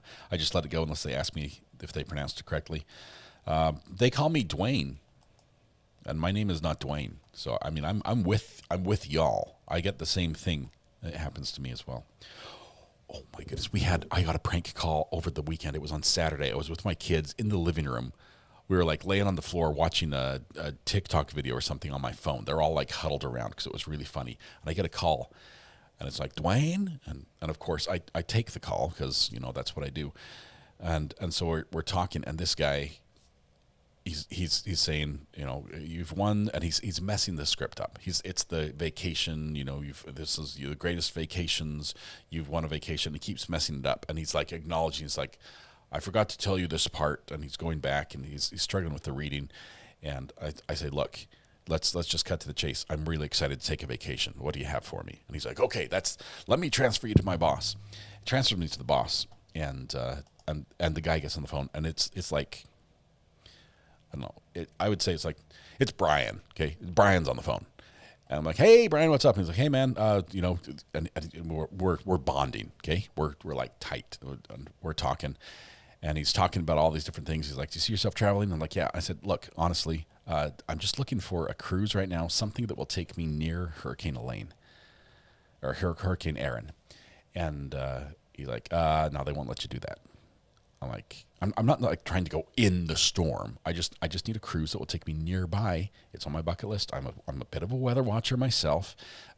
If you've got anything in the area, and they're like, no, they won't launch if there's a storm. I'm like, I need one that was, you know, get me out at sea already, okay? And then the storm can come to me. I'm not going to try to have them drive into the storm. That would be ludicrous. And I'm trying to talk this guy into letting me go on a hurricane cruise. And eventually he's like, whatever, Dwayne. And I'm like, oh, don't Dwayne me. But it was funny. My kids were dying laughing. I did not record it. Maybe he'll call back. We'll try to do that again. So remind me of the hurricane. If they call, we'll try to take a prank call today and get a hurricane booking. Let's see. He was so rude. He was so rude. My late dad was Brian. I'm not saying Brian's a bad name. I'm just saying that he was not a, hello, this is John. I'm like, your name's not John. This guy was like, hey, this is Brian. I'm like, your name might be Brian. That's all I'm saying. No prank calls. Nope. Virginia, unfortunately, I'm overriding your veto. Prank calls will be happening. Let's see. Are you going to stream Donna's hearing if we don't have this case up and running by then? Steph, if this for some reason gets canceled today, yes, we'll see if we can get Donna's hearing. It starts at 1:30 today. So we've got about 2 hours before that happens. But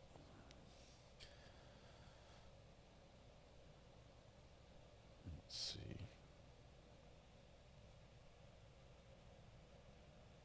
Josh has a couple more for us while we wait. See if we can find these. This will be in Perkins. Josh, thanks for finding these. Josh is the legal beagle, I think we're going to call him, because he can sniff out a good case pretty much anywhere on the internet. Is Legal Beagle somebody else's name? I'm not saying you're a dog, Josh. I'm just saying that you've got the nose for it. You can find the good cases. Sorry for breaking your brain, but no worries. You usually get it right. Thank you, Laura. What's happening with court today? They're just late this morning. They were doing another docket, and it's not done. The sentencing's taking forever.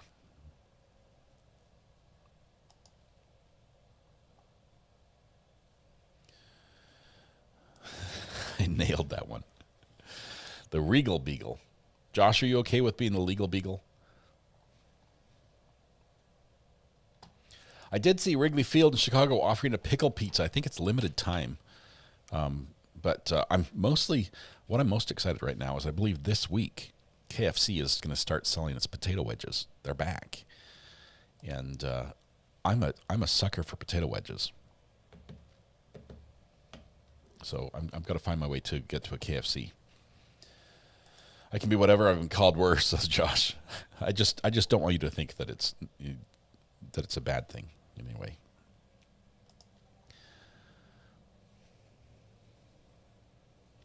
Okay, give me a minute. Let me find Judge Perkins.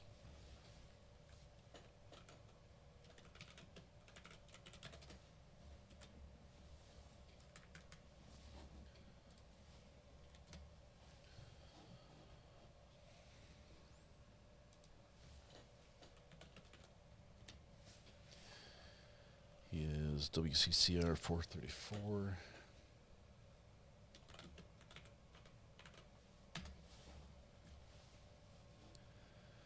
He's live right now, but this is from a couple days ago we're trying to get.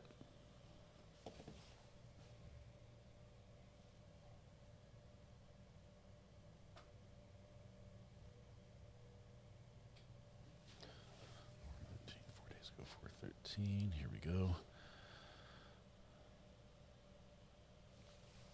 And we are at 1 hour, 39 minutes, and 28 seconds.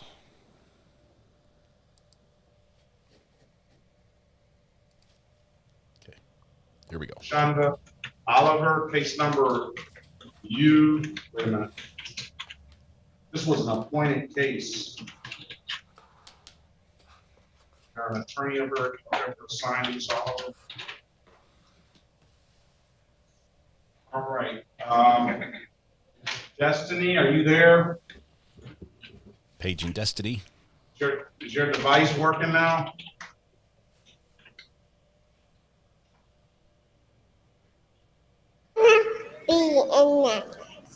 Good morning, Your Honor. Good morning. What is your full name, ma'am? Live from the church. I'm sorry. What is your full name? I am Destiny Graves. That's capital D, lowercase e, S-T-I-N-E-Y. Hold on, boo. I'm sorry. Well, give me a minute. That's capital D, capital D, lowercase. Yes, you can. All right, thank you. Hello? I'm sorry. No problem. Hold on.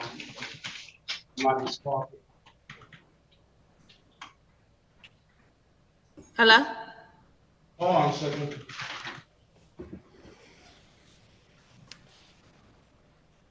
I think she is in the church tower. This is the City of Detroit versus Destiny Raven Graves, case number SP 1069059. Counts 1, counts 2, SP 1724805, counts 1, 2, and 3, SP 1724831. State your name for the record, please, ma'am. For the record, I am capital D, lowercase E-S-T-I-N-E-Y dash capital R, lowercase A-I-V-Y-N, colon capital G, lowercase R-A-V-E-S, and I am appearing specially, not generally. I am here in good faith to address the matter of jurisdiction before any other proceedings. All right. Today is the date and time set for a show cause. You missed your last court appearance. No, I appeared. What was it? Not just past the matter. Yeah, but you left then. You left. without waiting on me to recall your case. Oh, because I had spoke with your secretary. You don't speak with anybody but me. I give you the authority to leave or not. Yeah, I wasn't aware what to do, what my next steps were to do. So I did send a letter to the clerk so that I could figure out what my next steps were, because I was confused on what past the matter was, and I didn't want to. You need to hire yourself a lawyer, ma'am, or if you don't know the procedure, or learn the rules of the court rules. Understood, Your Honor. All right. So, what do you want to do? Do you want an offer or you want a trial date? I'm sorry? Do you want an offer on these matters or do you want a trial date? Honestly, Your Honor, I would like to establish proper jurisdiction before moving on. All right. The jurisdiction in the court size is established. You got notice, right? Notice in what way? Well, you're here. You got notified by the court that you had to be here, right? Was I notified by the court? You got a ticket, ma'am. So let's just. I did have a ticket, but I did not sign any. I did not sign over my rights or anything, so I didn't. You haven't given up any. You haven't given up any of your rights. Now, do you want to speak to a lawyer or not? No, Your Honor. All right. So either you have two options now. I can let you speak to the city attorney yourself. You have three options. You can plead as charged to all the matters. I can let you speak to the city attorney yourself, and you can try to work out a deal for yourself, or I'm going to set a jury trial date. Which one of the three options do you want?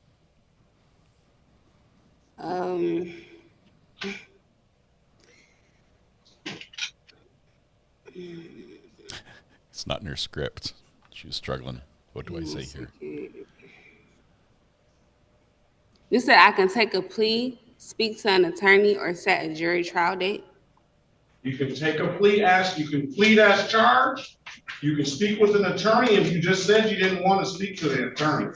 But you can speak to the attorney. That gives you four options. You can plead as charged. You can speak to an attorney. You can speak to the city attorney yourself and try to work out the matter yourself with the city attorney, or you can set it for a jury trial. I'm not even going to set it for a bench trial. You set it for a jury trial. Which one do you want? Jury trial.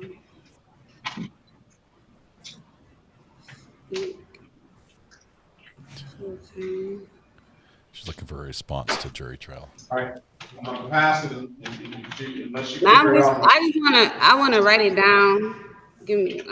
I'm trying to figure it out. All right, I'll pass it until you figure it out. Okay.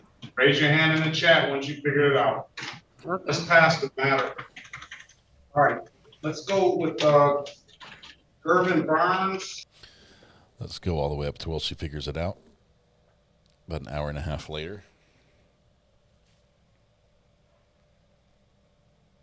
Destiny Graves, I'm sorry. You as well, thank you. All right, let's go back on the record with Miss Raven Gibson.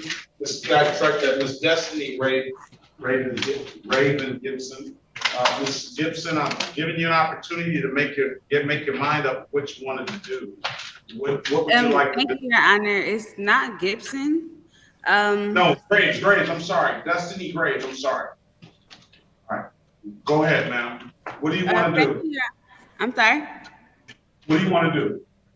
Okay, I just want to say thank you for allowing me a moment to gather my thoughts.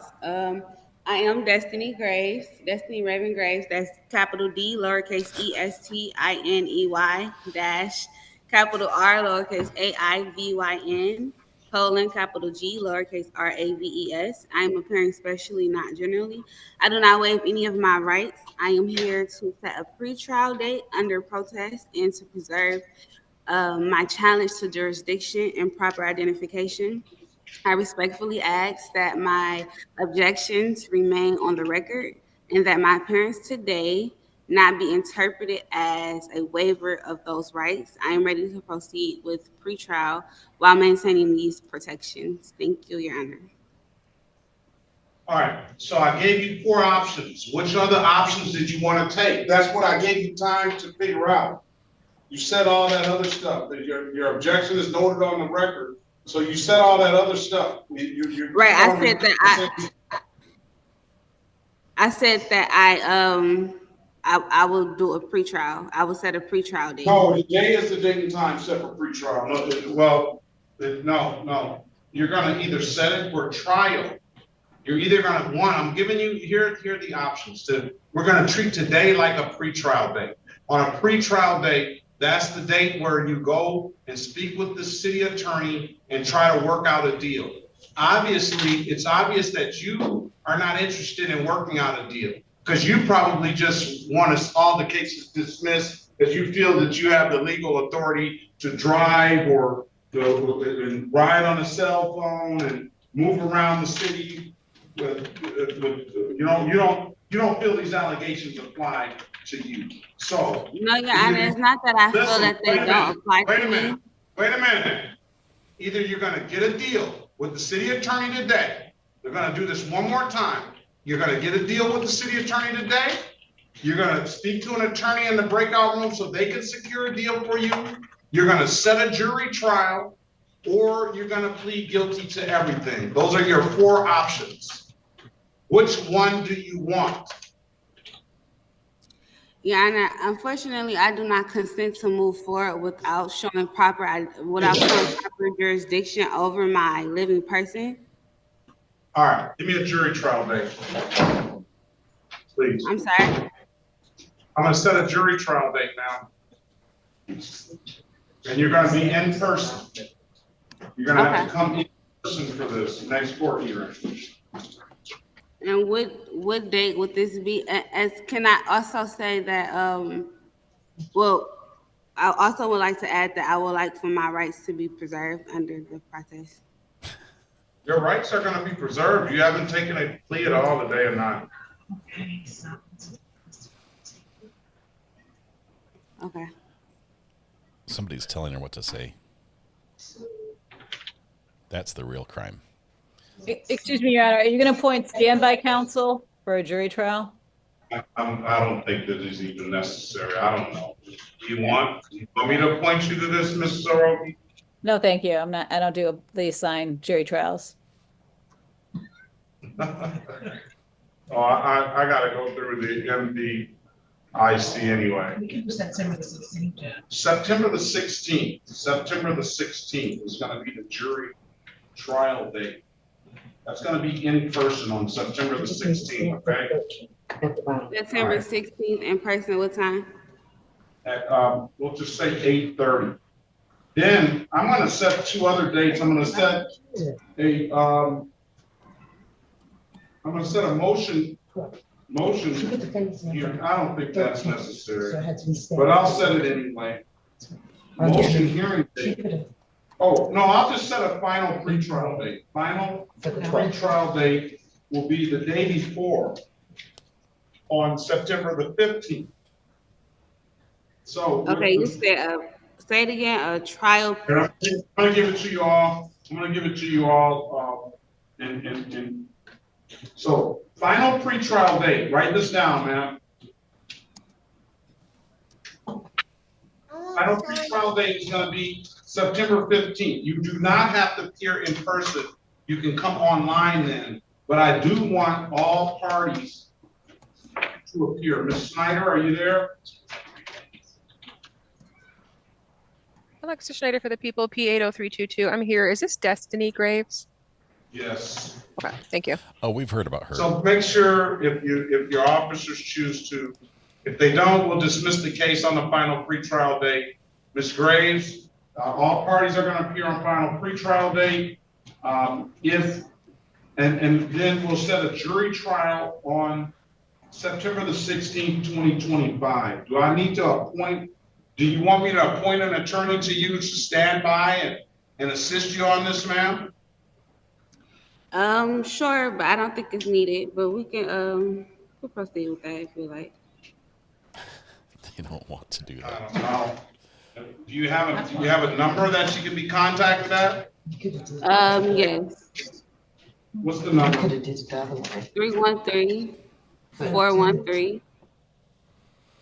We don't need the number. Lacey, 22 months OG. Thank you very much. Thanks for remembering Sharon's birthday was on Sunday. We miss her I'll terribly. try to see if we can get an appointed attorney. But we'll just set a pre-trial on. So come back on the date. 28th date is, we're going to add another court date, the 28th of August. Come back on the 28th of August, answer the calls you don't recognize. Hopefully one of those calls should be that appointed attorney. And that date is set just to make sure that you've had contact with that attorney, okay? Okay. So I just want to confirm real fast. Can I maintain all my rights? September 16th, jury trial date for 8:30 in person. And then the final pre-trial September 15th on Zoom. What time would that be? At 8:30. Okay. And then another pre-trial date for the purposes of making sure that attorney has contacted you. I need you to answer the calls you don't recognize. One of those calls should be that appointed attorney. If that appointed attorney does not contact you by that date, then we will try to get one appointed to you on the spot on that date, okay? That would be on August the 28th. So you have August the 28th, September the 15th, and September the 16th. Is it the same time? 8:30, yes. All right, we're going to be going to court here in just a minute. The other court's just getting started. All right, it's nothing further. Have a very good day. Best of luck to you. You too. All right. So perfect timing there. We'll let Judge Perkins continue holding court in church, I guess, is what's happening. We'll be jumping over to the day three of this trial in Georgia, which looks like they're now an hour and a half late, and they're just now getting their act together. So busy docket this morning. Hopefully that we'll have a little bit of testimony before we go to lunch. Let's see.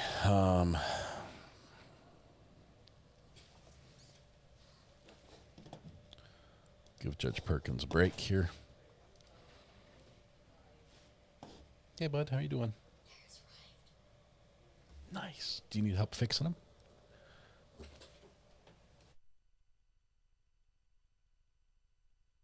Gesundheit. Oh my goodness. Just bought my son some new. He's got an old. You know what a ripstick is? It's like a skateboard, but it only has two wheels, and both the front wheel and the back wheel pivot, and then the board itself articulates in the middle. So I got him new wheels because he rides the thing into the ground. Literally, it's on the axles. So just got him new wheels, and he's super excited.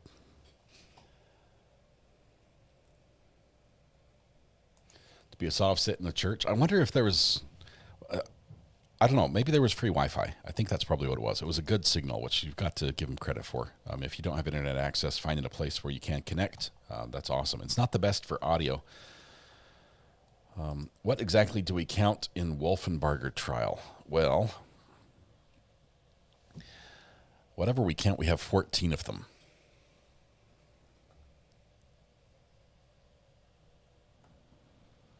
And I think we're counting anything goes. Yeah, we're counting anything goes. The count in the Wolfenbarger trial, we're watching the weather. I'm keeping an eye on it. I think I'm safe where I'm at. We have a lot of things that have happened in this trial that just blow your mind. They're just like, that shouldn't happen in court here or anywhere else. The discovery violations, the prosecution turning over 70. Let's see what you got. You got 2 pairs? Got new wheels for his ripstick. They're like rollerblade wheels, but okay. See, it's got a little bushing in the middle.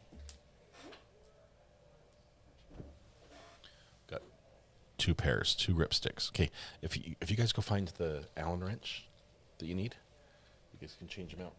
Make sure you get that little bushing in the middle has to be straight, has to be lined up. Okay, you're good. Discovery violations, yeah, because skateboards aren't hard enough. I've got to show you my kids on these things. Yeah, it's basically like 6 different ways of balancing. So just to ride straight, you have to constantly correct and wiggle the board.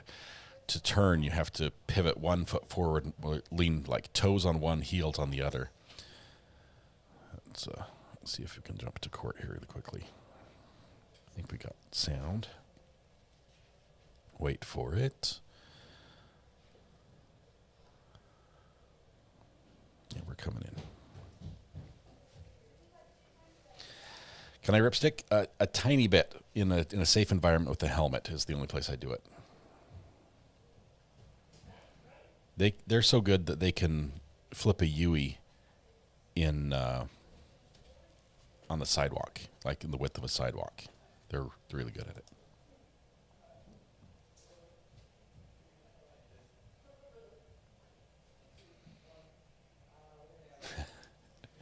My kids are very important to me.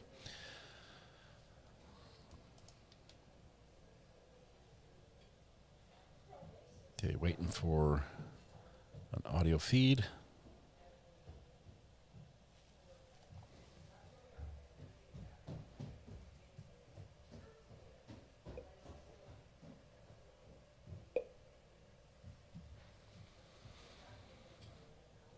I think we're waiting for court to show up. Let me get the counter in place.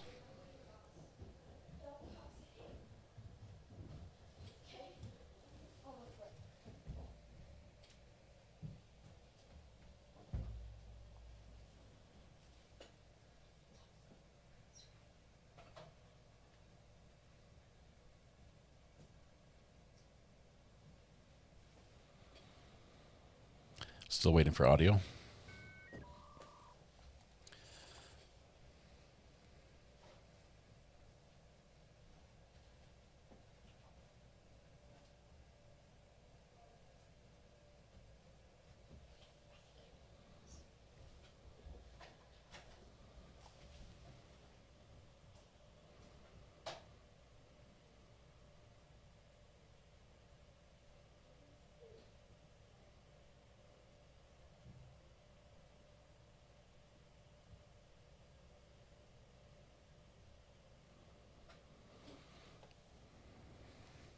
I'm not sure why we're still waiting for audio, but hopefully it gets fixed here soon.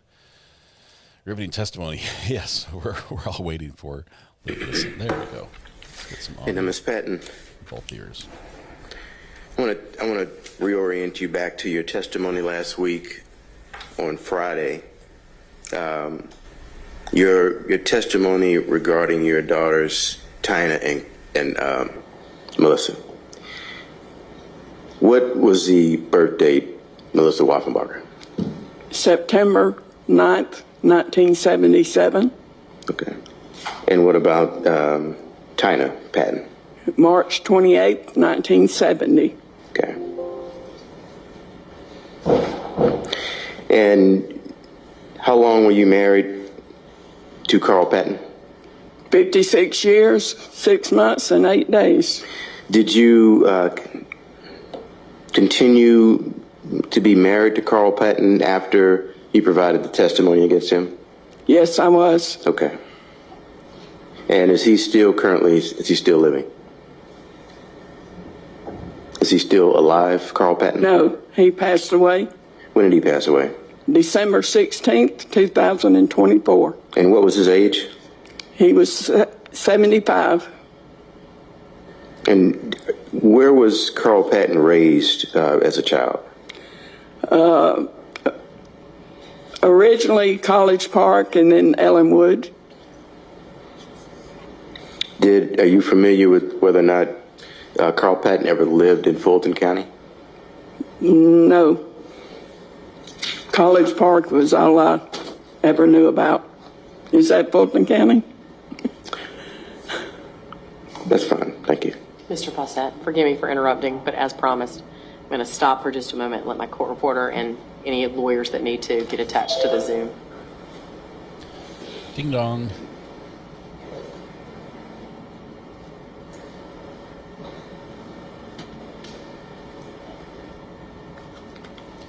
So that answers a couple of questions, solidifies the idea that her husband, who was the serial killer convicted, is in fact deceased. He is dead.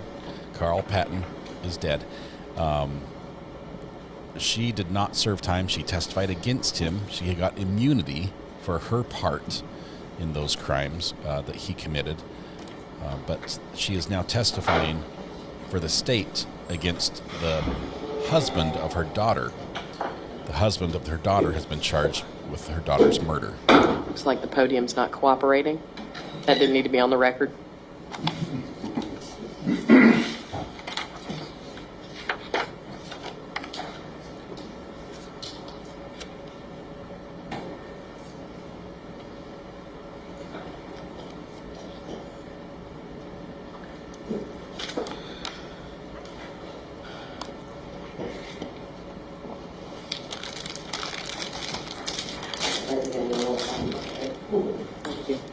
You can go ahead now.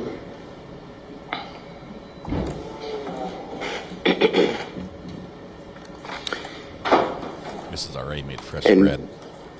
When you first met Carl Patton, where were you living at? I was living in Jonesboro, Riverdale. And what about when the two of you first got married? Where were you living? Ellenwood. And what part of the state did you raise your two children? Partially Clayton County, and then we moved to Stockbridge, and then moved to Locust Grove.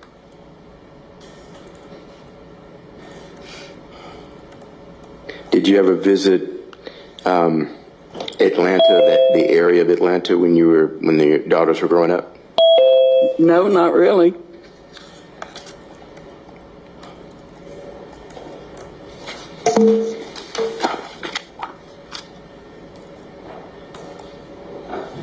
Now, you were testifying that Melissa, your daughter, had left a note for you. You recall that testimony? Yes. How often would she do that? I think she left the note, I think it was only one time, but she left pictures multiple times. Yeah. If you could just guesstimate, how many different occasions would you say she's done that? I'd say about around 4 or 5.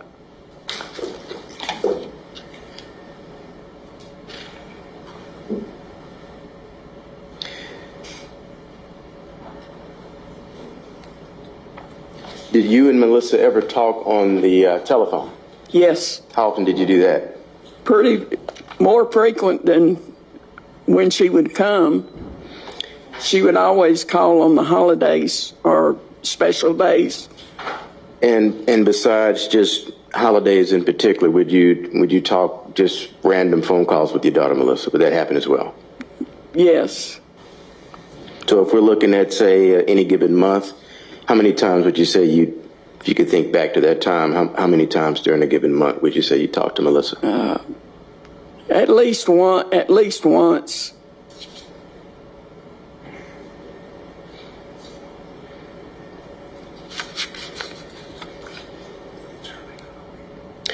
Now, you were also testifying as to the defendant and Melissa living on the Brookline Street. You recall that? Yes. Do you recall if Melissa and the defendant lived anywhere else during that period? Prior to living on Brookline, they lived on Washington Street in East Point, and then Adrian Drive in Stockbridge, and then Brookline. Okay. And is it your testimony, to your recollection, Brookline would have been that last residence in that succession? Yes, sir. Okay. And these previous locations of Washington Street, did you ever visit your daughter and the defendant at either of those locations? I visited one time on Washington Street.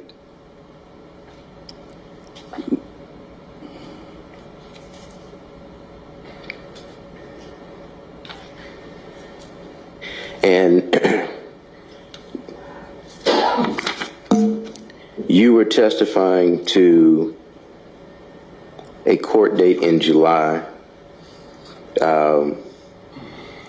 Well, an incident that occurred in July of '98.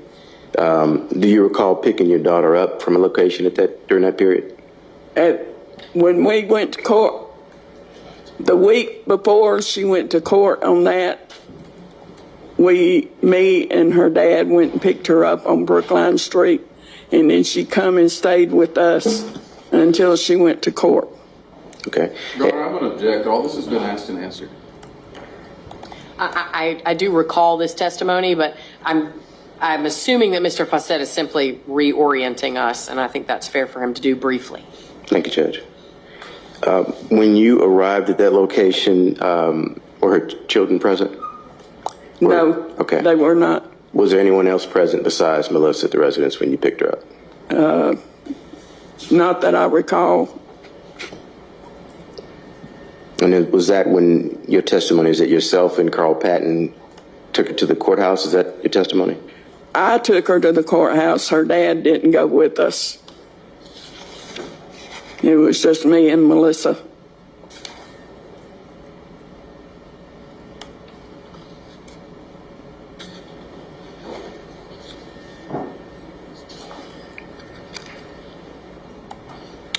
And after that court date, when was the next time that you saw your daughter, Melissa?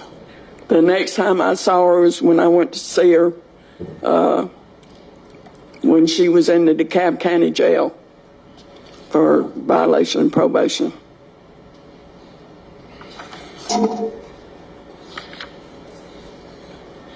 And are you aware if she was ever released from custody during that period? She was released from custody November 9th, and that's the last time I saw her. Okay. How did you come to find out that she was released from custody on November 9th? Myself and her father went to the court date. We were in court when she went in front of the judge. Okay.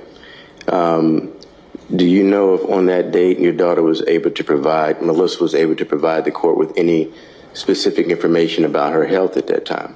She told them at that time, the judge, that she was pregnant.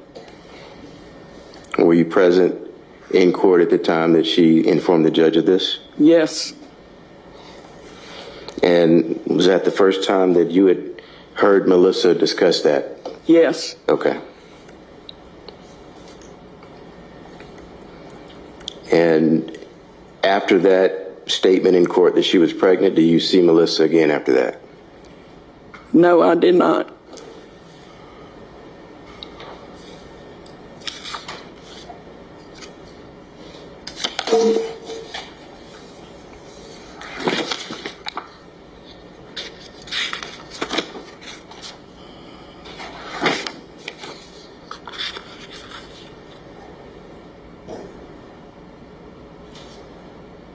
Okay.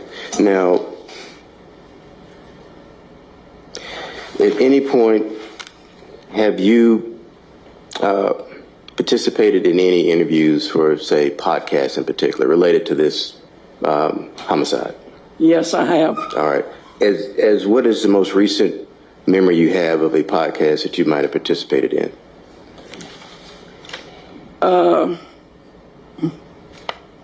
I don't understand what you're asking.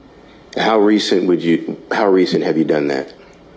It's been a couple years. Okay. And if Melissa's remains were identified in 2003, just pointing you back to that time period, how soon after that do you recall speaking with media or going on a podcast in particular? It was years. I don't think we did the podcast until, I don't remember the date. I think around 2021. Okay. And what sparked or initiated you appearing on podcasts? What was the purpose of that? I went in trying to bring Melissa's case to the forefront because nothing was being done. The original detective had retired from the case, and I was having trouble finding out any information about what was being done. Okay.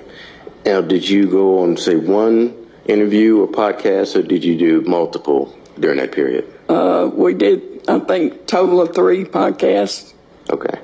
And did you participate in any other interviews besides, say, podcasts in particular, with any other media outlets? Last year, I think there was one. I don't remember what it was. I know I did one. I just don't remember the name of it. Okay. And have you been contacted in this year, the year 2025, have you been contacted by anyone related to any media outlets for this particular case? Yes. What medium contacted you? I think it's Law and Crime, I think, or something along that line. Okay. I don't really remember the... All right. And have you signed anything at this point related to any appearance that you may or may not do in the future connected with this homicide? I did sign one last month, but I've since decided I'm not going to do it. And what was that you signed? It was an agreement to do the program, and not talk to anybody else. Okay, so the program that's being created, you agreed to do that? Yes. She's backing out verbally. And how recent was that? I signed it last month. And they're finding out now. Netflix is like, you what? She signed an exclusivity contract. Have you had any other contact related to appearing specifically to speak about this particular homicide? No. I'm counting down on the anything goes counter. She's backing out. And is it still your testimony that you and your husband requested law enforcement's assistance to locate your daughter, Melissa Wolfenbarger? Yes. Is that still your testimony? Yes. Okay. That's all I have, Judge. Thank you. Mr. McDermott? All right, here we go on cross. Let's find out about this contract. Who's it with? Is this the Netflix deal?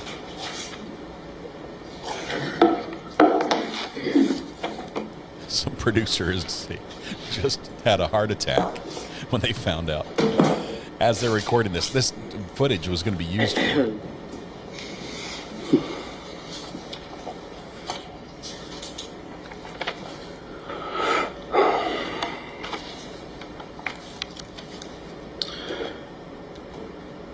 Their legal ramifications. You just answered some questions to Mr. Fawcett regarding places you'd lived while the children were growing up and things of that nature. Didn't you also live in DeKalb County for a while? Yes, we did. Okay. And was that before you moved? It was before you moved to Locust Grove, right? Yes, that was before, in between Ellenwood and Stockbridge. Okay. And the daughters lived with you at that time too, right? Yes, they did. Okay. There was some testimony on Friday regarding comparisons between Tina and Melissa. Right. I think you say Tina, is that correct? It's Tina, yes. That Tina was more of a daddy's girl? Yes. Robust and rebellious? Yes. Hard-headed, maybe? Yes. And Melissa was more of your baby? Yeah. She was soft, shy? Yes. Quiet? So they were very much opposites as far as sisters and girls go. You've been speaking about Melissa's case for many years, haven't you? Yes, I have. You've told your stories many, many times, haven't you? Yes. You've done police interviews, correct? Yes. And as you've just discussed, podcasts. Yes. You've spoken at true crime conferences. Is that correct? Crime and Con. Mm-hmm. And you've done media interviews? A few. Just spoke at Crime Con. You've been asked many, many times, when did you first feel that something was wrong with Melissa? Haven't you?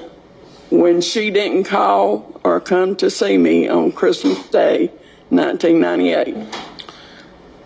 And you knew in your gut something was wrong at that moment? Yes. And Melissa didn't have a phone?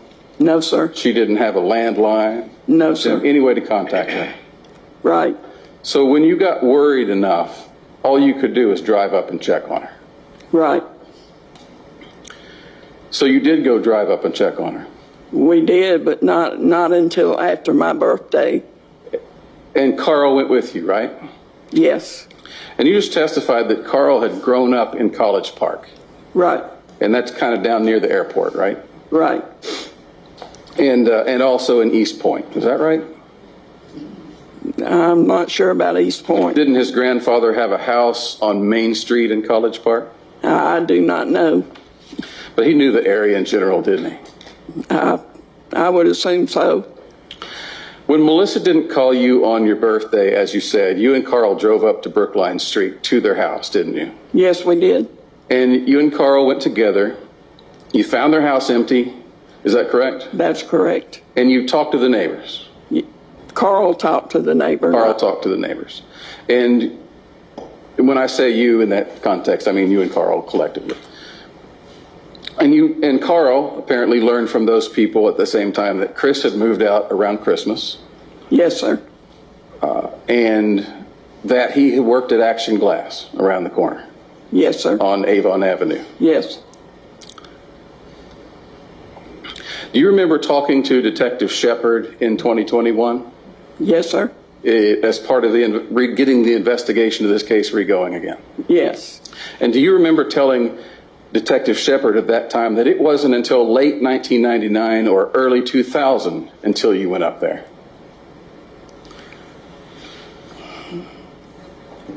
I really don't remember.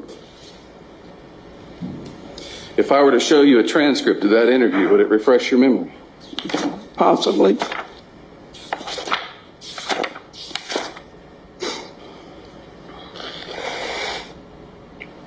May I approach, Your Honor? Yes. I apologize for the fine print. I hope your glasses can read that. But you can start here and you can read the highlighted portion. That's just like he says that Carl. No. Read to yourself. I'm sorry. Read to yourself and see if that refreshes your memory.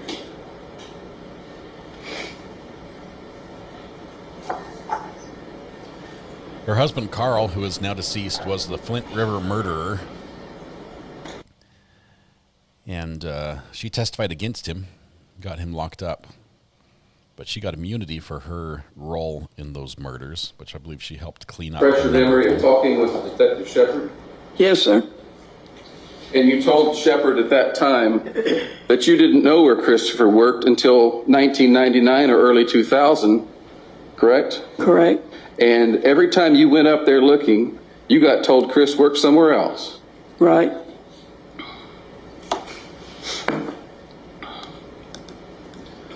But you testified on Friday and here this morning specifically that you guys actually went up there in February of 1999, correct? Correct. And that was 2 months before Melissa's remains were found, isn't it? Yes.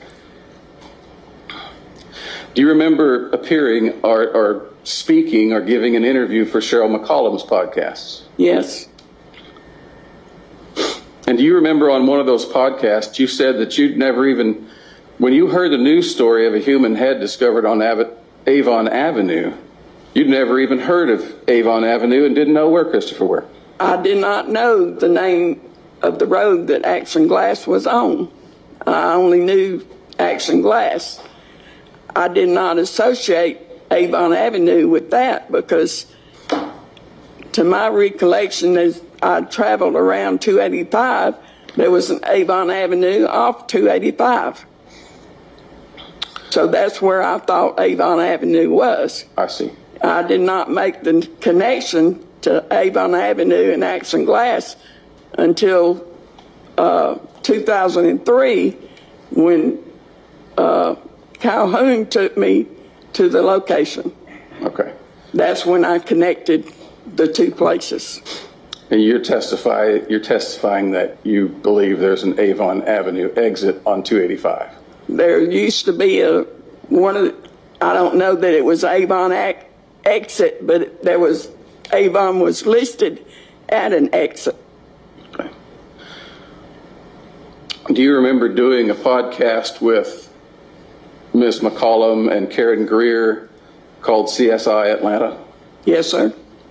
And do you remember that in yet another version of this story, you said that it was after Christmas that you and Carl went up there and found the house empty?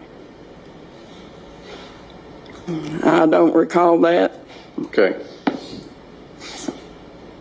Do you deny saying that? No, I don't. I don't deny it. I just don't recall it. Okay.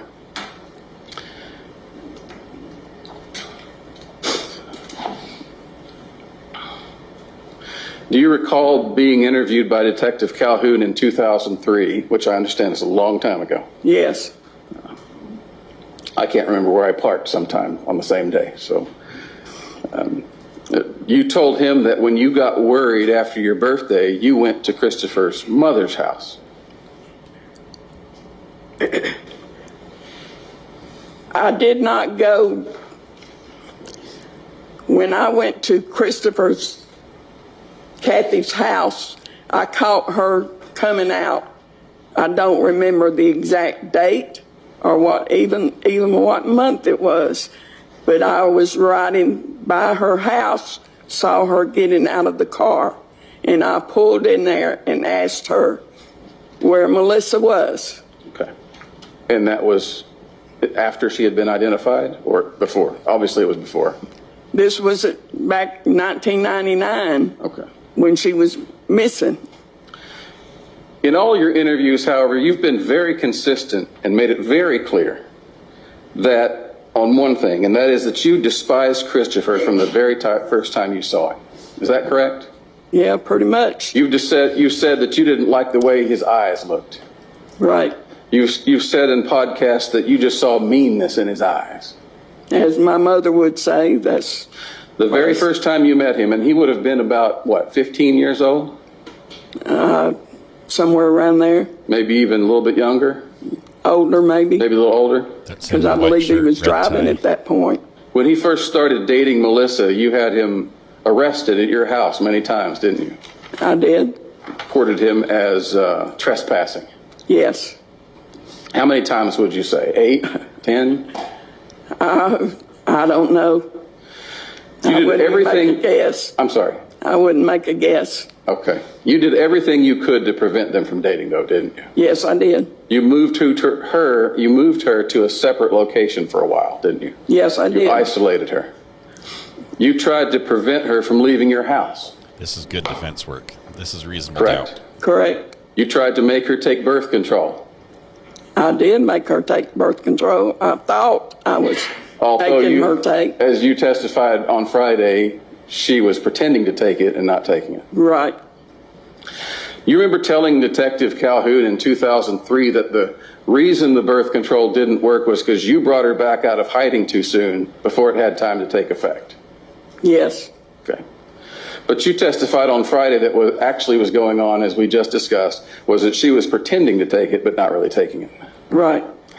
And doesn't that indicate that she was okay with getting pregnant? Yes. As you see it, Christopher took her away from you, right? Right. And you've never forgiven him for that, have you? No. And you worked even while they were married to get her away from him, didn't you?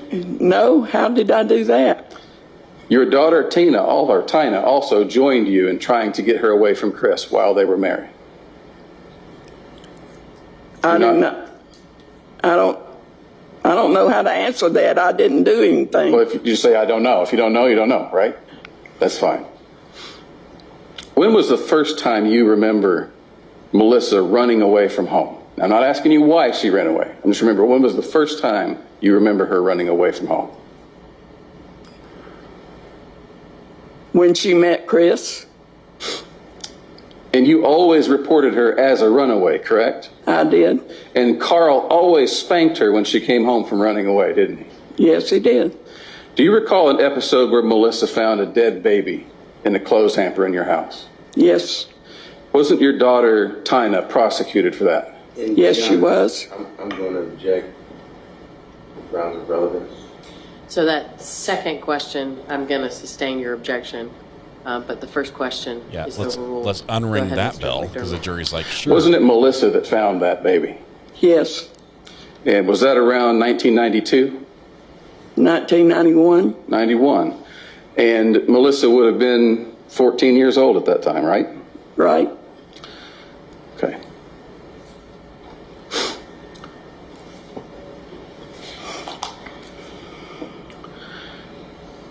Now, as you discussed, I think earlier in your testimony, you're aware that Melissa turned over temporary custody of her children to Christopher's parents in 1996. Yes.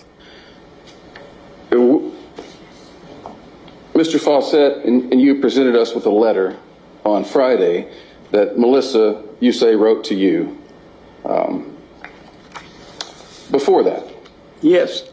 And have you read this letter? Yes. And in this letter, she states that that she's pregnant with Joey at the time, right? Yes. And she was anticipating that you might be upset about that. Is that fair to say? I didn't think so. You didn't think she was anticipating that? I'm assuming I have to ask her. No, you do not. Thank you. Can you read this line here just to yourself? And this line, Theo, please.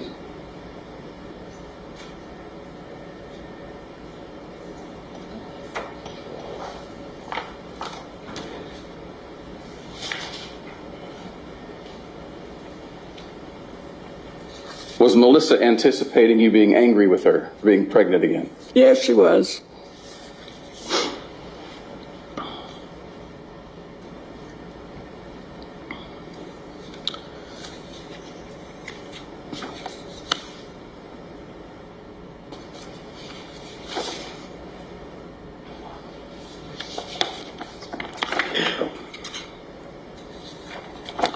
And is it your understanding from this letter that Melissa was expecting to have her tubes tied after this? I don't know.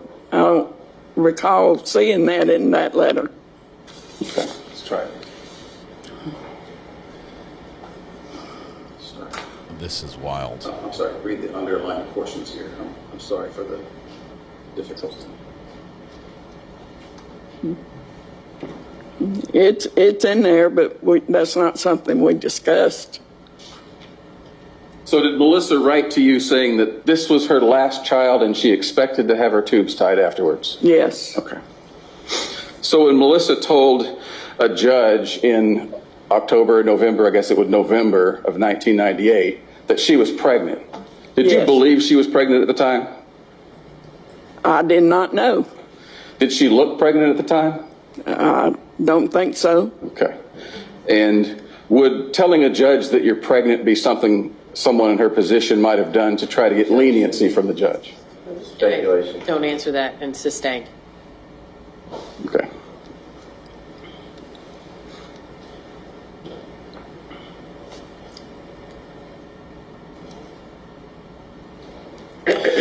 After you went up to Brookline Street and got her in July of 98, you took her to the courthouse to help regain custody of her children. Is that correct? Yes. Okay. The date of the Brookline incident was July 21st? Yes. And then you took her to the Fulton County Court on the next day, which was the 22nd. Is that correct? No, sir. It didn't go. We didn't have to go to Fulton County to do that. No. I'm sorry. I did confuse, and I want to be clear. So step back from the probate court question for a moment.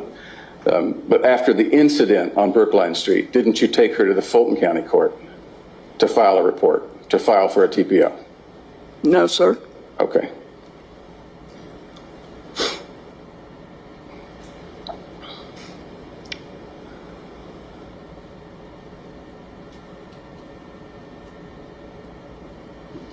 So how did Melissa get Did she spend a few days with you after that? You picked her up on Brookline Street? Yes, she did. Okay. And how did she get down to your place? We picked her up on July the 21st. So she rode to your place with you? Yes. Did she have a car? No. Not at that time. So when she went to the probate court in Henry County to deal with the matter of the children, you took her there? Yes. Okay. And so you were with her. You were right alongside her when she filed that application. Is that correct? Correct. Do you remember speaking with Detective Shepard about this issue? No, I don't. Do you remember showing him the documents that you had filed in order to get the children back? Yes. Okay. And do you remember telling him at that point that your understanding of how it worked with temporary guardianship was all you had to say was, I want my kids back? Right. Okay. And then the court would give them back to you from the temporary guardian. Was that also, do you know at the time, was that also Melissa's understanding? Yes. Okay. So did she file the I want my kids back papers? Yes. And she was with you? Yes. And did you go get physical custody of the children? Yes. Did you have the children physically, not with you at that time, but with you in your house at that time? Yes. Okay. And she was away from Chris, right? Yes. Okay. But she had a court date at the end of that week, right? Yes, she did. Okay. And you've already discussed about how you went to that court date and Christopher asked if he could speak to her alone, I think were your words? Yes. And the judge allowed that? Yes. And when you say that he spoke to her alone, did they go into a private room somewhere? Yes, they did. They did. The judge allowed them to go to just those two into a private room? Yes. Okay. And when they came out, that's crazy. She had all that in her favor already. Her kids back, her legal papers back, with you, and the kids with you. Yes. And she chose Chris. Yes.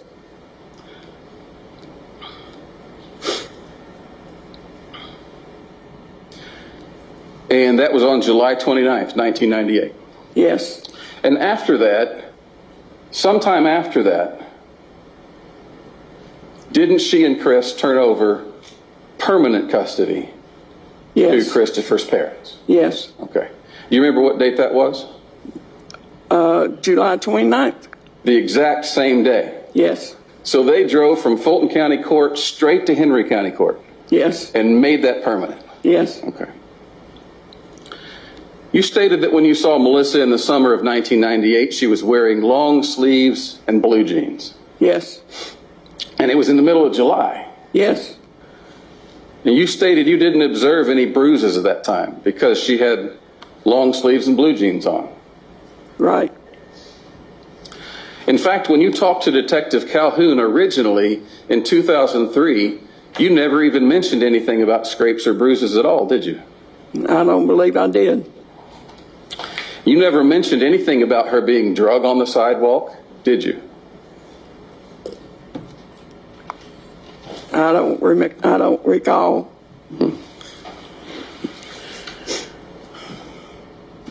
Fair enough.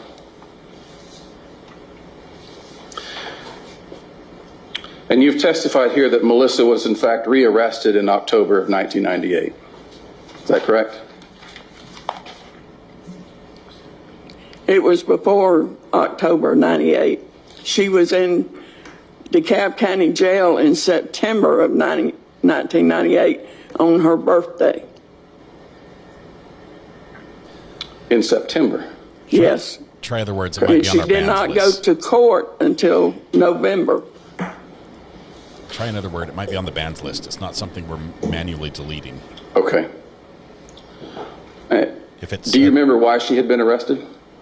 Violation of probation.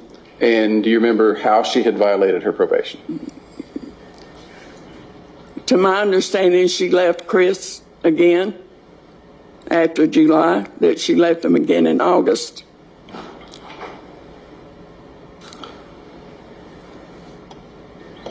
If I told you it was because of her not taking GED classes and not performing community service according to the terms of her probation, would that sound correct to you? I do not know. Okay. And so according to you, she spent from her birthday, sometime around her birthday, until early November in jail. Yes. So you're saying she was in jail for 60 days, or roughly 60 days, 2 months? Roughly, yeah. Okay. And when she was let out of jail, was her sentence done at that point, or did they leave her terms of probation in place? They reinstated her probation. Okay. And one of the terms of that probation would be that she has to check in regularly with the probation officer. Is that right? I would assume so, yes. And are you aware that Melissa quit contacting her parole officer after December 10th of 1998? I do not know. Are you aware that she never reported in person to the probation officer after the days she was let out of jail? I'm unaware. I do not know.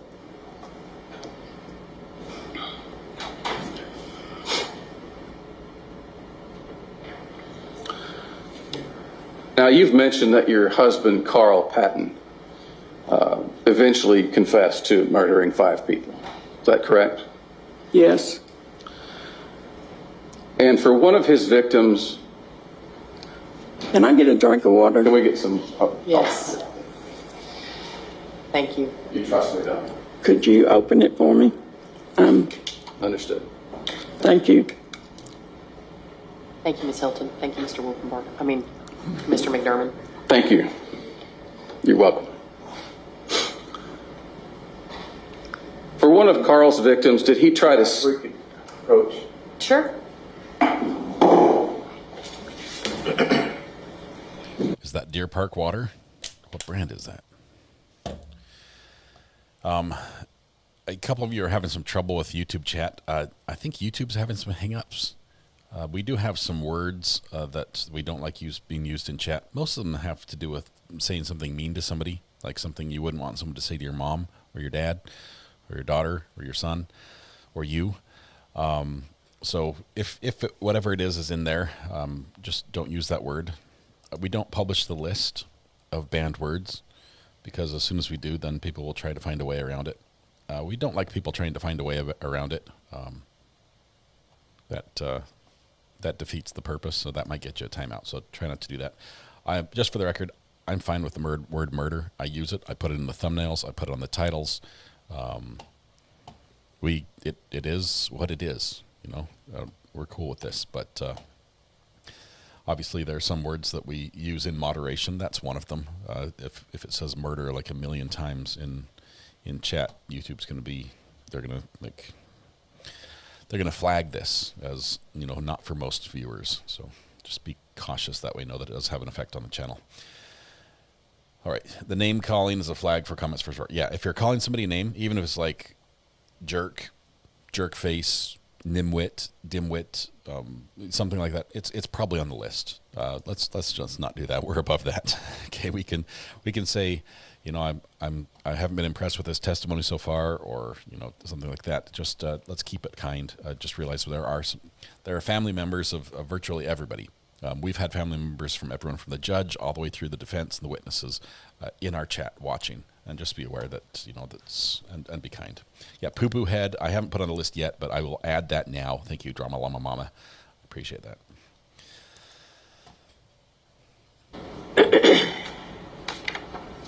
The Cape of Justice has spoken. So I'm going to back up a little bit.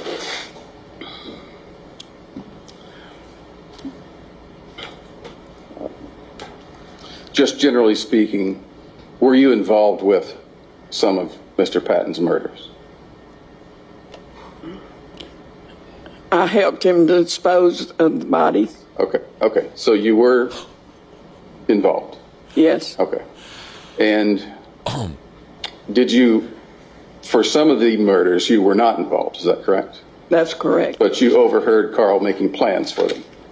Yes. And you testified about this under oath in Fayette County in 2023, is that correct? I'm sorry, I made the mistake so many people have so far. In 2003. Correct. Yeah, got it.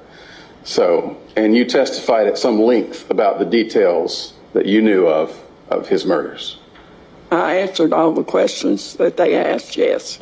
Okay. How long would you?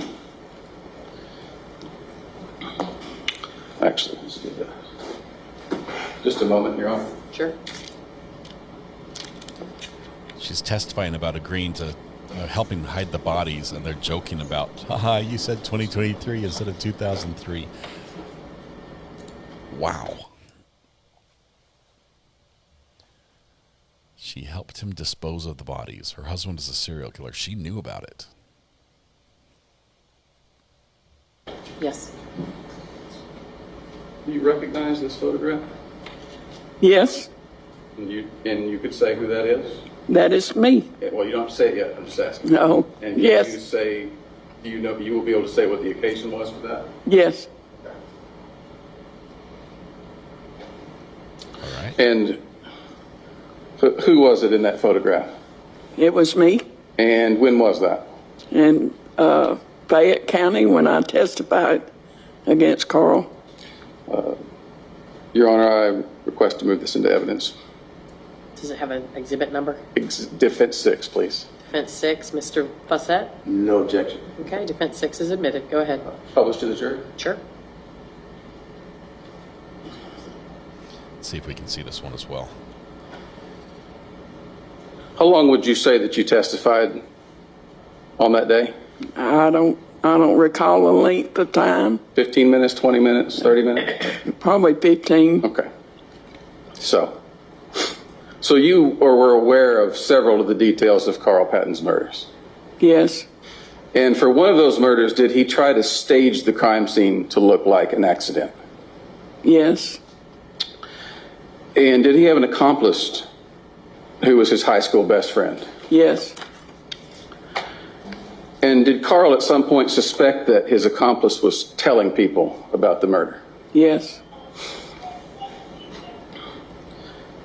And at that point, did Carl decide to kill that person too? Yes. And did he also decide to kill that person's girlfriend? Yes. So it's true that Carl killed some of his victims just because he was afraid they were telling people? Yes. That they knew too much? Yes.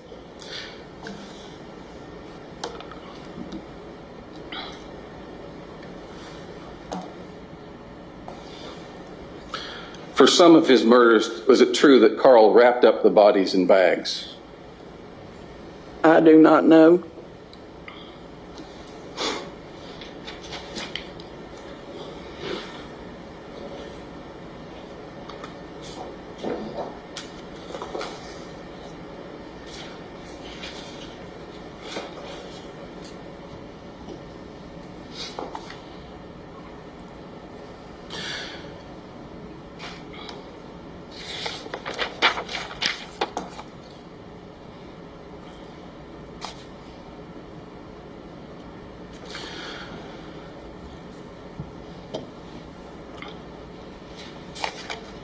You testified, as I asked a while ago, that you overheard Carl making plans for one of the murders.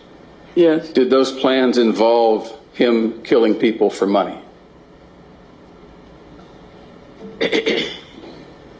I would assume so, yes. Insurance money? Yes. Was that the first time you had heard him talk about killing someone? Yes.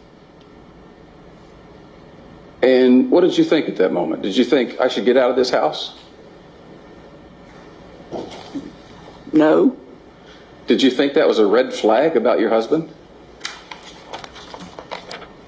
I loved my husband.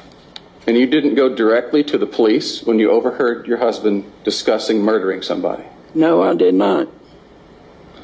You, in fact, helped Carl plan the killing of Joe and Liddy, didn't you? Yes.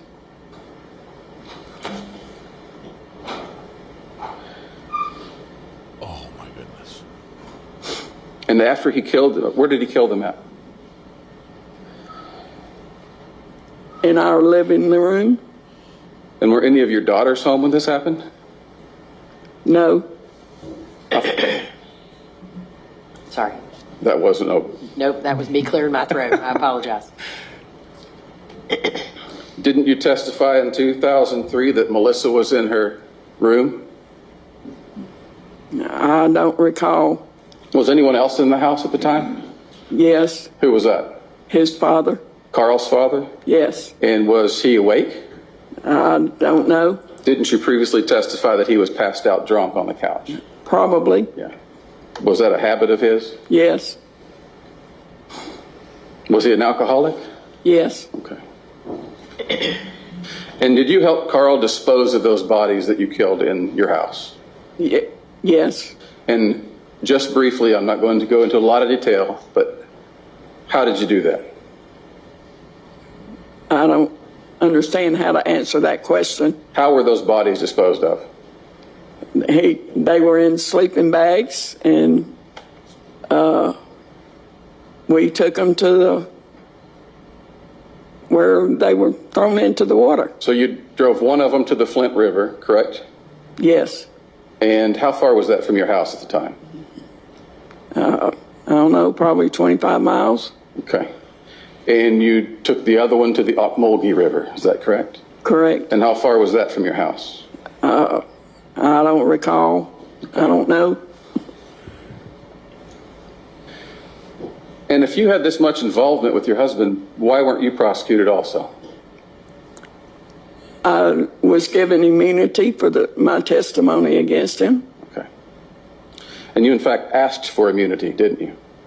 Well, yes. Okay. So you ended up serving a year of probation, is that correct? That's correct.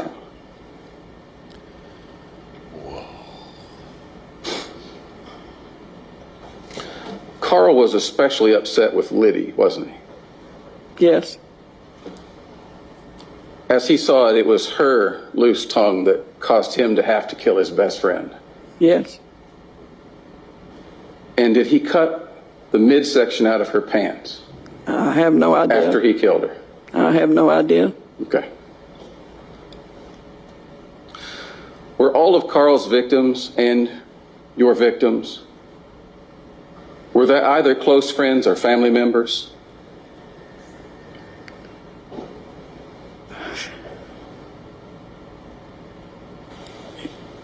Family members. Okay. I don't, because Pete was a close friend, Liddy not so much. Okay. I'm just going to use my goat right now one time. Who was Wendy Archer? My best friend's daughter. Okay. And did she come over to your house? When? During the time Melissa lived with you? When they were younger, growing up, yes. Okay. Did they spend a lot of time together? Yes. And were they locked in a room together? No. Okay. Does the name Martin Eric Jackson mean anything to you? Yes.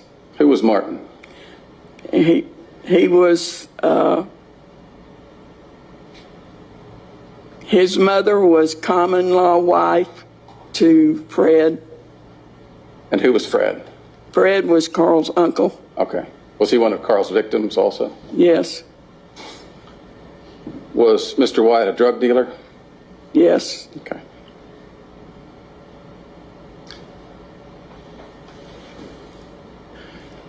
Did Martin visit your house? Eric? Yes. Did you call him by his middle name? I'm going to object again on relevance grounds. It simply doesn't have anything to do with the determination of the court. I'll answer that, but we should probably approach. Yep, why don't you do that?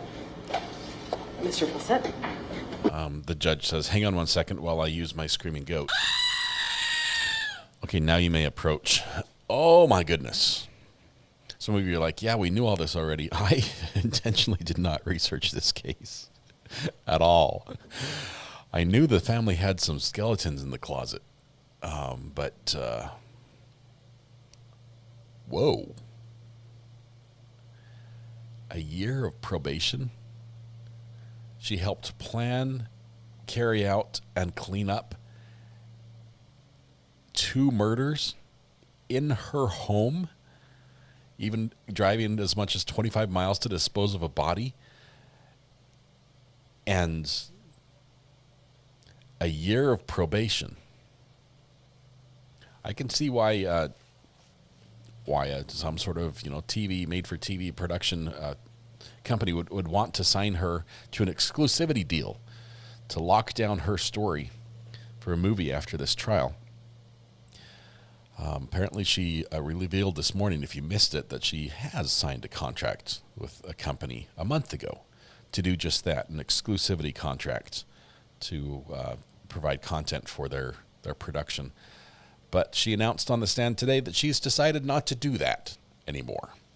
I'm not sure that's how contracts work, but I know if he was the Flint River murderer, is she Mrs. Flint River murderer? I don't know how that goes. I'm not sure. I'm not sure if the TV company should really try to pursue that one. You know, the family has ways of taking care of things, it seems.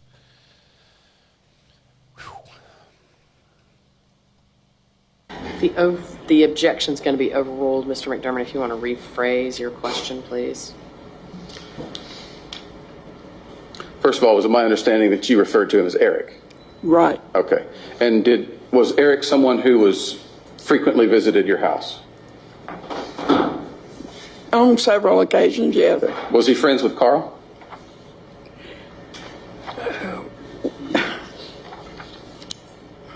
I don't know that you would call him friend.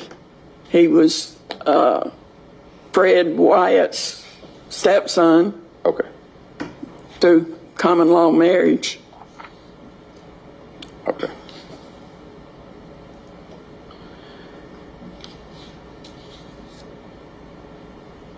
And at some point, did Melissa say anything to you about making a complaint against Mr. Jackson? Yes. And what was that? It was that he molested her. Okay. And how old was she when she made that claim? I think it was right before her 9th birthday. Is that when she told you, or is that when she said it happened, or was that the same?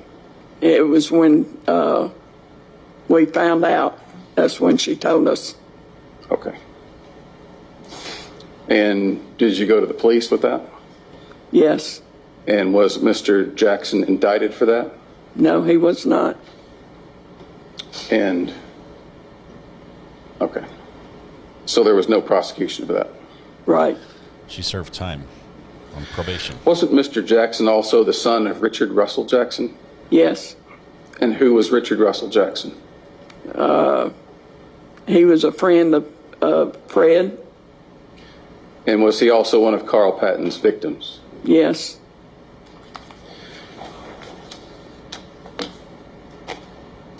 And during the time that Eric Jackson came to your house and associated with your family, did he know that Carl had killed his father? No. When did he find out? Probably not until 2003. Okay. So Carl continued leading him on as a friend or family member? Yes. Now, Carl, because of his crimes, we've heard already, he was convicted, correct? Correct. And he was sentenced to 4 consecutive life sentences. Yes. And I believe on the 5th one, the judge said, kind of, what's the point? We'll just make this one concurrent, right? And even though Carl had multiple life sentences in jail, he was still technically, or at least as far as you guys understood, eligible for parole, wasn't he? And you firmly expected and planned that Carl would be paroled. Yes. And you actually thought that was going to happen soon, didn't you? I hoped. In 2021, you told investigators in an interview, correct me if I'm wrong, that the only reason Carl had not been paroled already was because his son-in-law had a criminal record and was on probation. Was that correct? Probably, yes. If I were to show you a transcript of that interview, would it refresh your memory? She agreed. She said probably yes.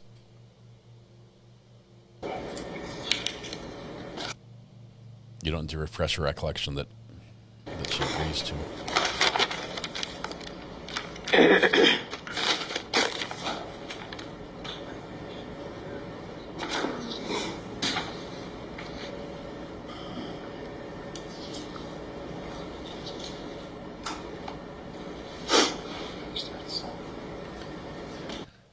does seem a little bit twisted to have. Apologizing for the small print. To have her so upset about one murder when she participated in others. I realize it's your daughter, but the mental gymnastics you have to jump through to justify one and not the other.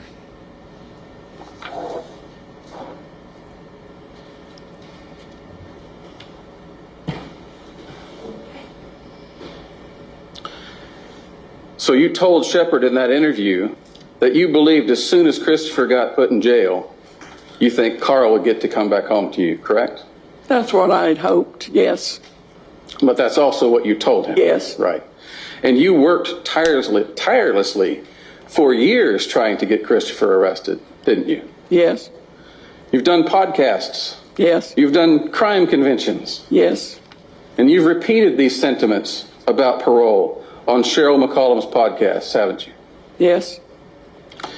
And wasn't Cheryl, in fact, actively advocating for Carl to get parole? Yes. In exchange for him giving her details about his life to write a book about? Yes. And did Carl and Miss Collum, do you know, carry on an active correspondence? Yes. How long did that go on? Several years. Did you read those letters? Some of them. Did he talk about thank you for helping me in parole? Do you remember that? Yes. And that appears in many of his letters, doesn't it? Yes.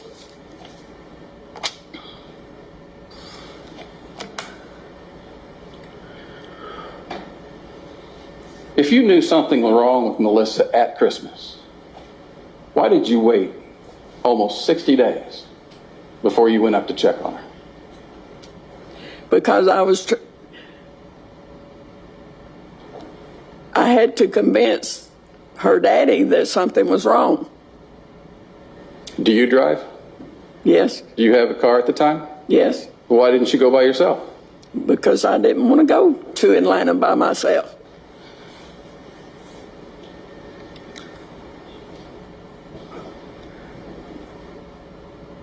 He kept telling me that she's going to call today, and giving her more time because she didn't have access to a phone like I had access to a phone. She worked at Waffle House, didn't she? Yes. And she could have called you from Waffle House? I don't know. She spent time she had never called me from Waffle House, so I'm not sure when she worked at Waffle House. I see. The time frame of when she worked. You went up to Brookline after your birthday. Yes. Found nothing. Why didn't you report her then? I tried to. To Atlanta? But yes. Okay. Do you remember telling Detective Calhoun in 2003 that one reason that you didn't report her is because you had another daughter that left for a long time without contacting you? Do you remember that? Yes. Okay. But you just testified earlier that these two daughters were absolutely different. Right. But she wasn't. Go ahead. The situation was the same. Right. They were both over 18. Kind of was I was always told that because she was over 18, she could come and go as she pleased. And the same thing applied to Melissa. The only difference between Melissa was she was married, which made it more difficult, and she didn't live with me. But we're talking about their personalities. Right. Your reason to Detective Calhoun was you didn't go check on Melissa for a long time because Tina never called you back for a long time. And in fact, Tina had left her children with you, hadn't she? Yes. But Melissa was an entirely different personality like that. You said she's not bullheaded and rebellious and self-willed like that. She's a mama's girl. Right. So why would you assume that she's going to act like Tina acted? I did not assume.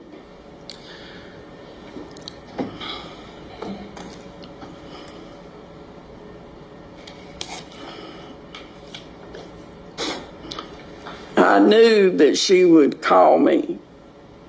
Okay. You said that after your birthday, you started listening to news reports. Yes. Do you remember speaking on Ms. McCollum's podcast saying if they said anything about a body being found anywhere, you would listen? Yes. By the time of your birthday, you had not heard from Melissa for about roughly 3 months, 2 months to 3 months. Is that correct? Correct. What made you think in that short time frame that there would be a body involved? I did not know.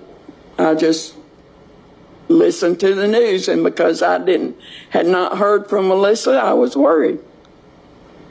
You said the last time you spoke to Melissa, she asked for a very unique, sentimental Christmas present. When she was in... Just yes or no? Yes. Okay. And that present was a picture of her pawpaw. Of her with her pawpaw. Her with her pawpaw. And that was Carl Patton's father, correct? Yes. Is that the same father that was the alcoholic passed out on the couch? Yes. No further questions. Mr. Fawcett?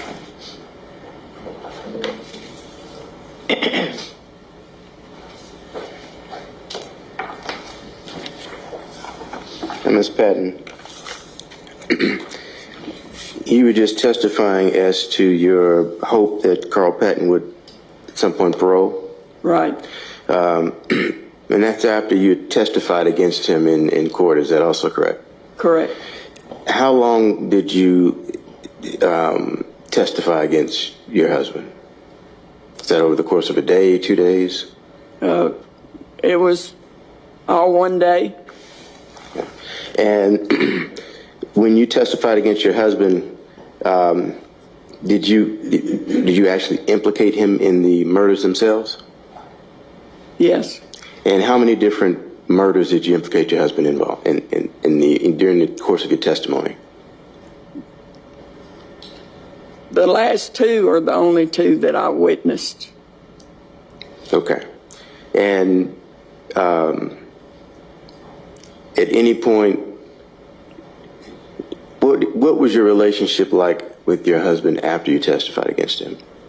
I went to see him on a regular basis. You continued, it was your intent to continue to stay married after his conviction? Yes. To the best of your knowledge, did he continue to look at you as his wife and you as his wife? Yes. Was there any animosity or anger as a result of your action of testifying against your husband? No. And why not? Because he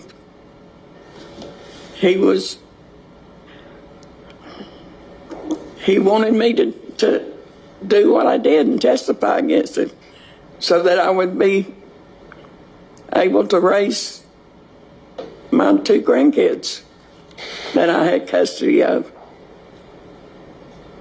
Did you actually discuss it? Did he know that you were going to testify against him before it was offered? Yes, he told me to. I would say how sweet, but no.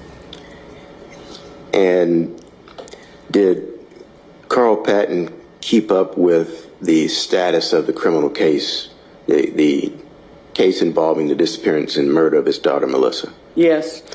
How do you know that? Because he wrote to Cheryl McCollum.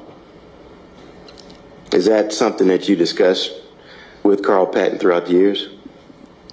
Pretty much, yes. And as you start to make contact with Detective Shepard in 2021, do you also keep Carl Patton informed of those discussions as well? Yes. What about at the point when this case is indicted in 2024? Do you discuss that with Carl Patton? Yes. And can you describe his reaction? How did the news of the indictment of this defendant for the murder of your daughter, how was that received? He was very happy. Why would you say that? Well, because Chris was going to have to face up to what he did. And to the best of your knowledge, was that the feelings of Carl Patton at the time of his death? Yes. Now, your testimony as to the specifics of the Flint River homicides, did any of those homicides involve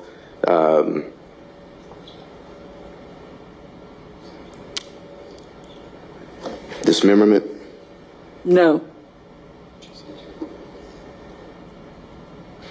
To the best of your knowledge, did any of those homicides involve the use of a circular saw? No. To the best of your knowledge, they don't?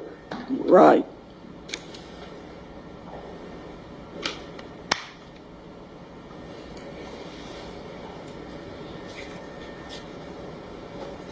That's all I have, Judge. Anything else, Mr. McDermott? No, Your Honor. Okay. Thank you, Ms. Patton. You may step down. The witness can be excused, Mr. Fassett. No objection.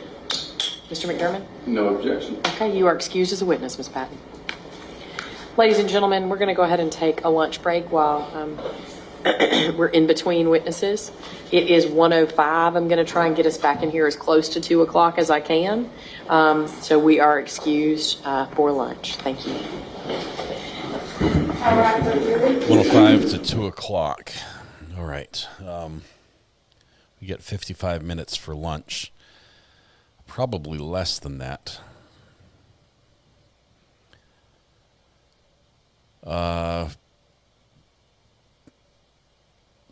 Can you imagine being in the courtroom and walking out and just going to lunch to the same place that the current witness is headed?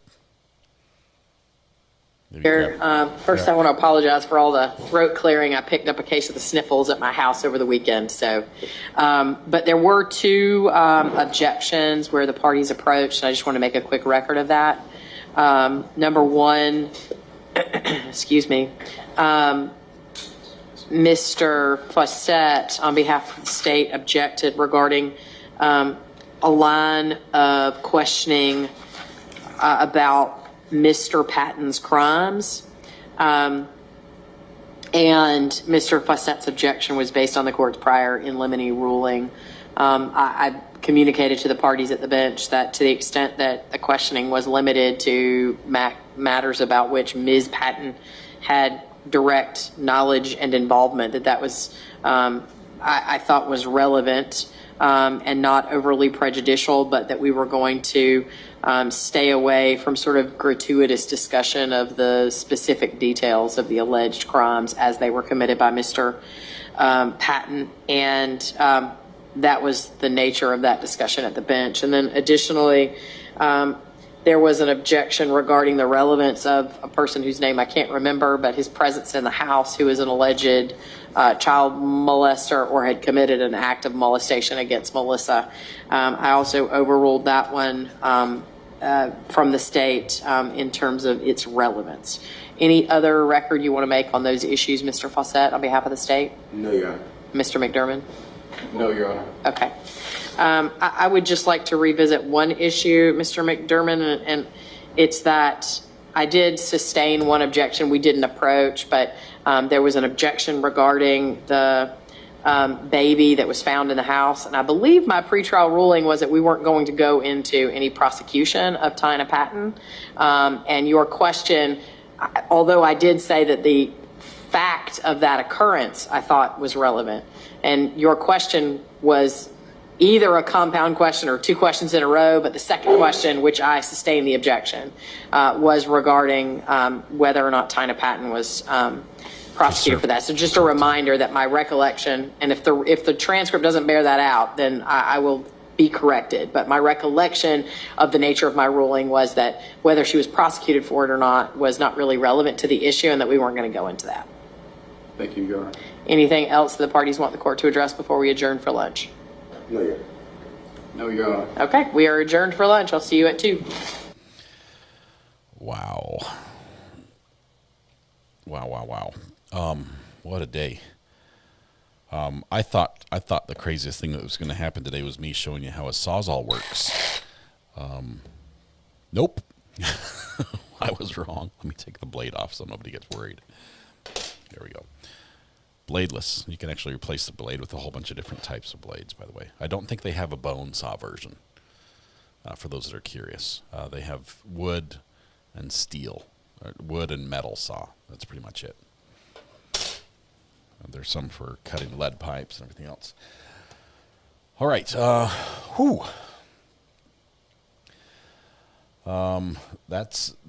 was a bit much today. Holy cow.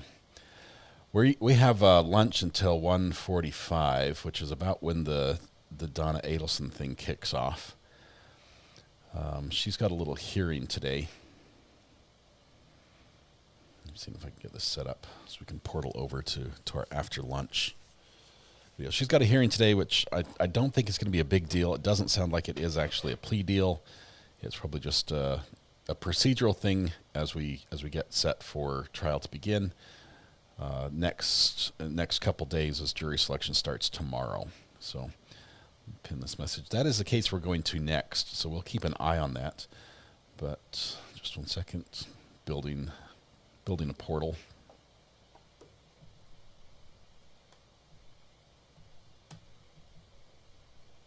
All right, there we go. All right, we will be going to lunch on that crazy note. This family has some issues. I think it would take a whole team of therapists to get to the bottom of some of this and solve some of this. But it's not over yet. She's still in the stand, right? Or are we done? Are we done with her? I think we might be done with her.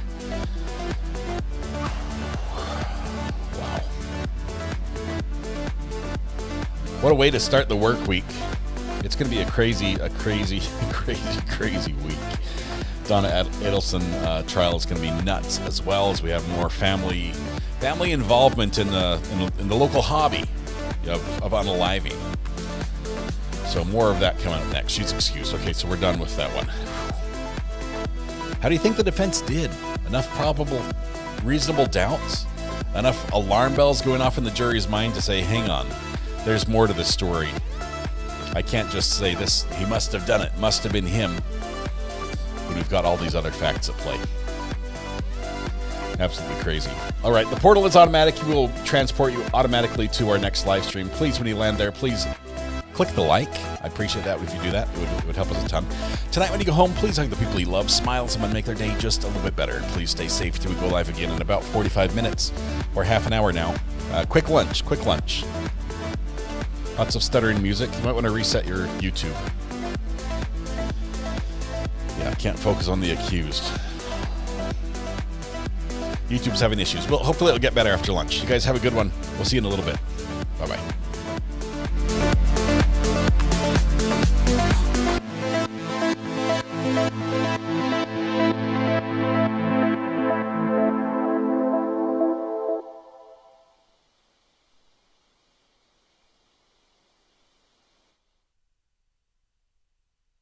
Because he's the guy.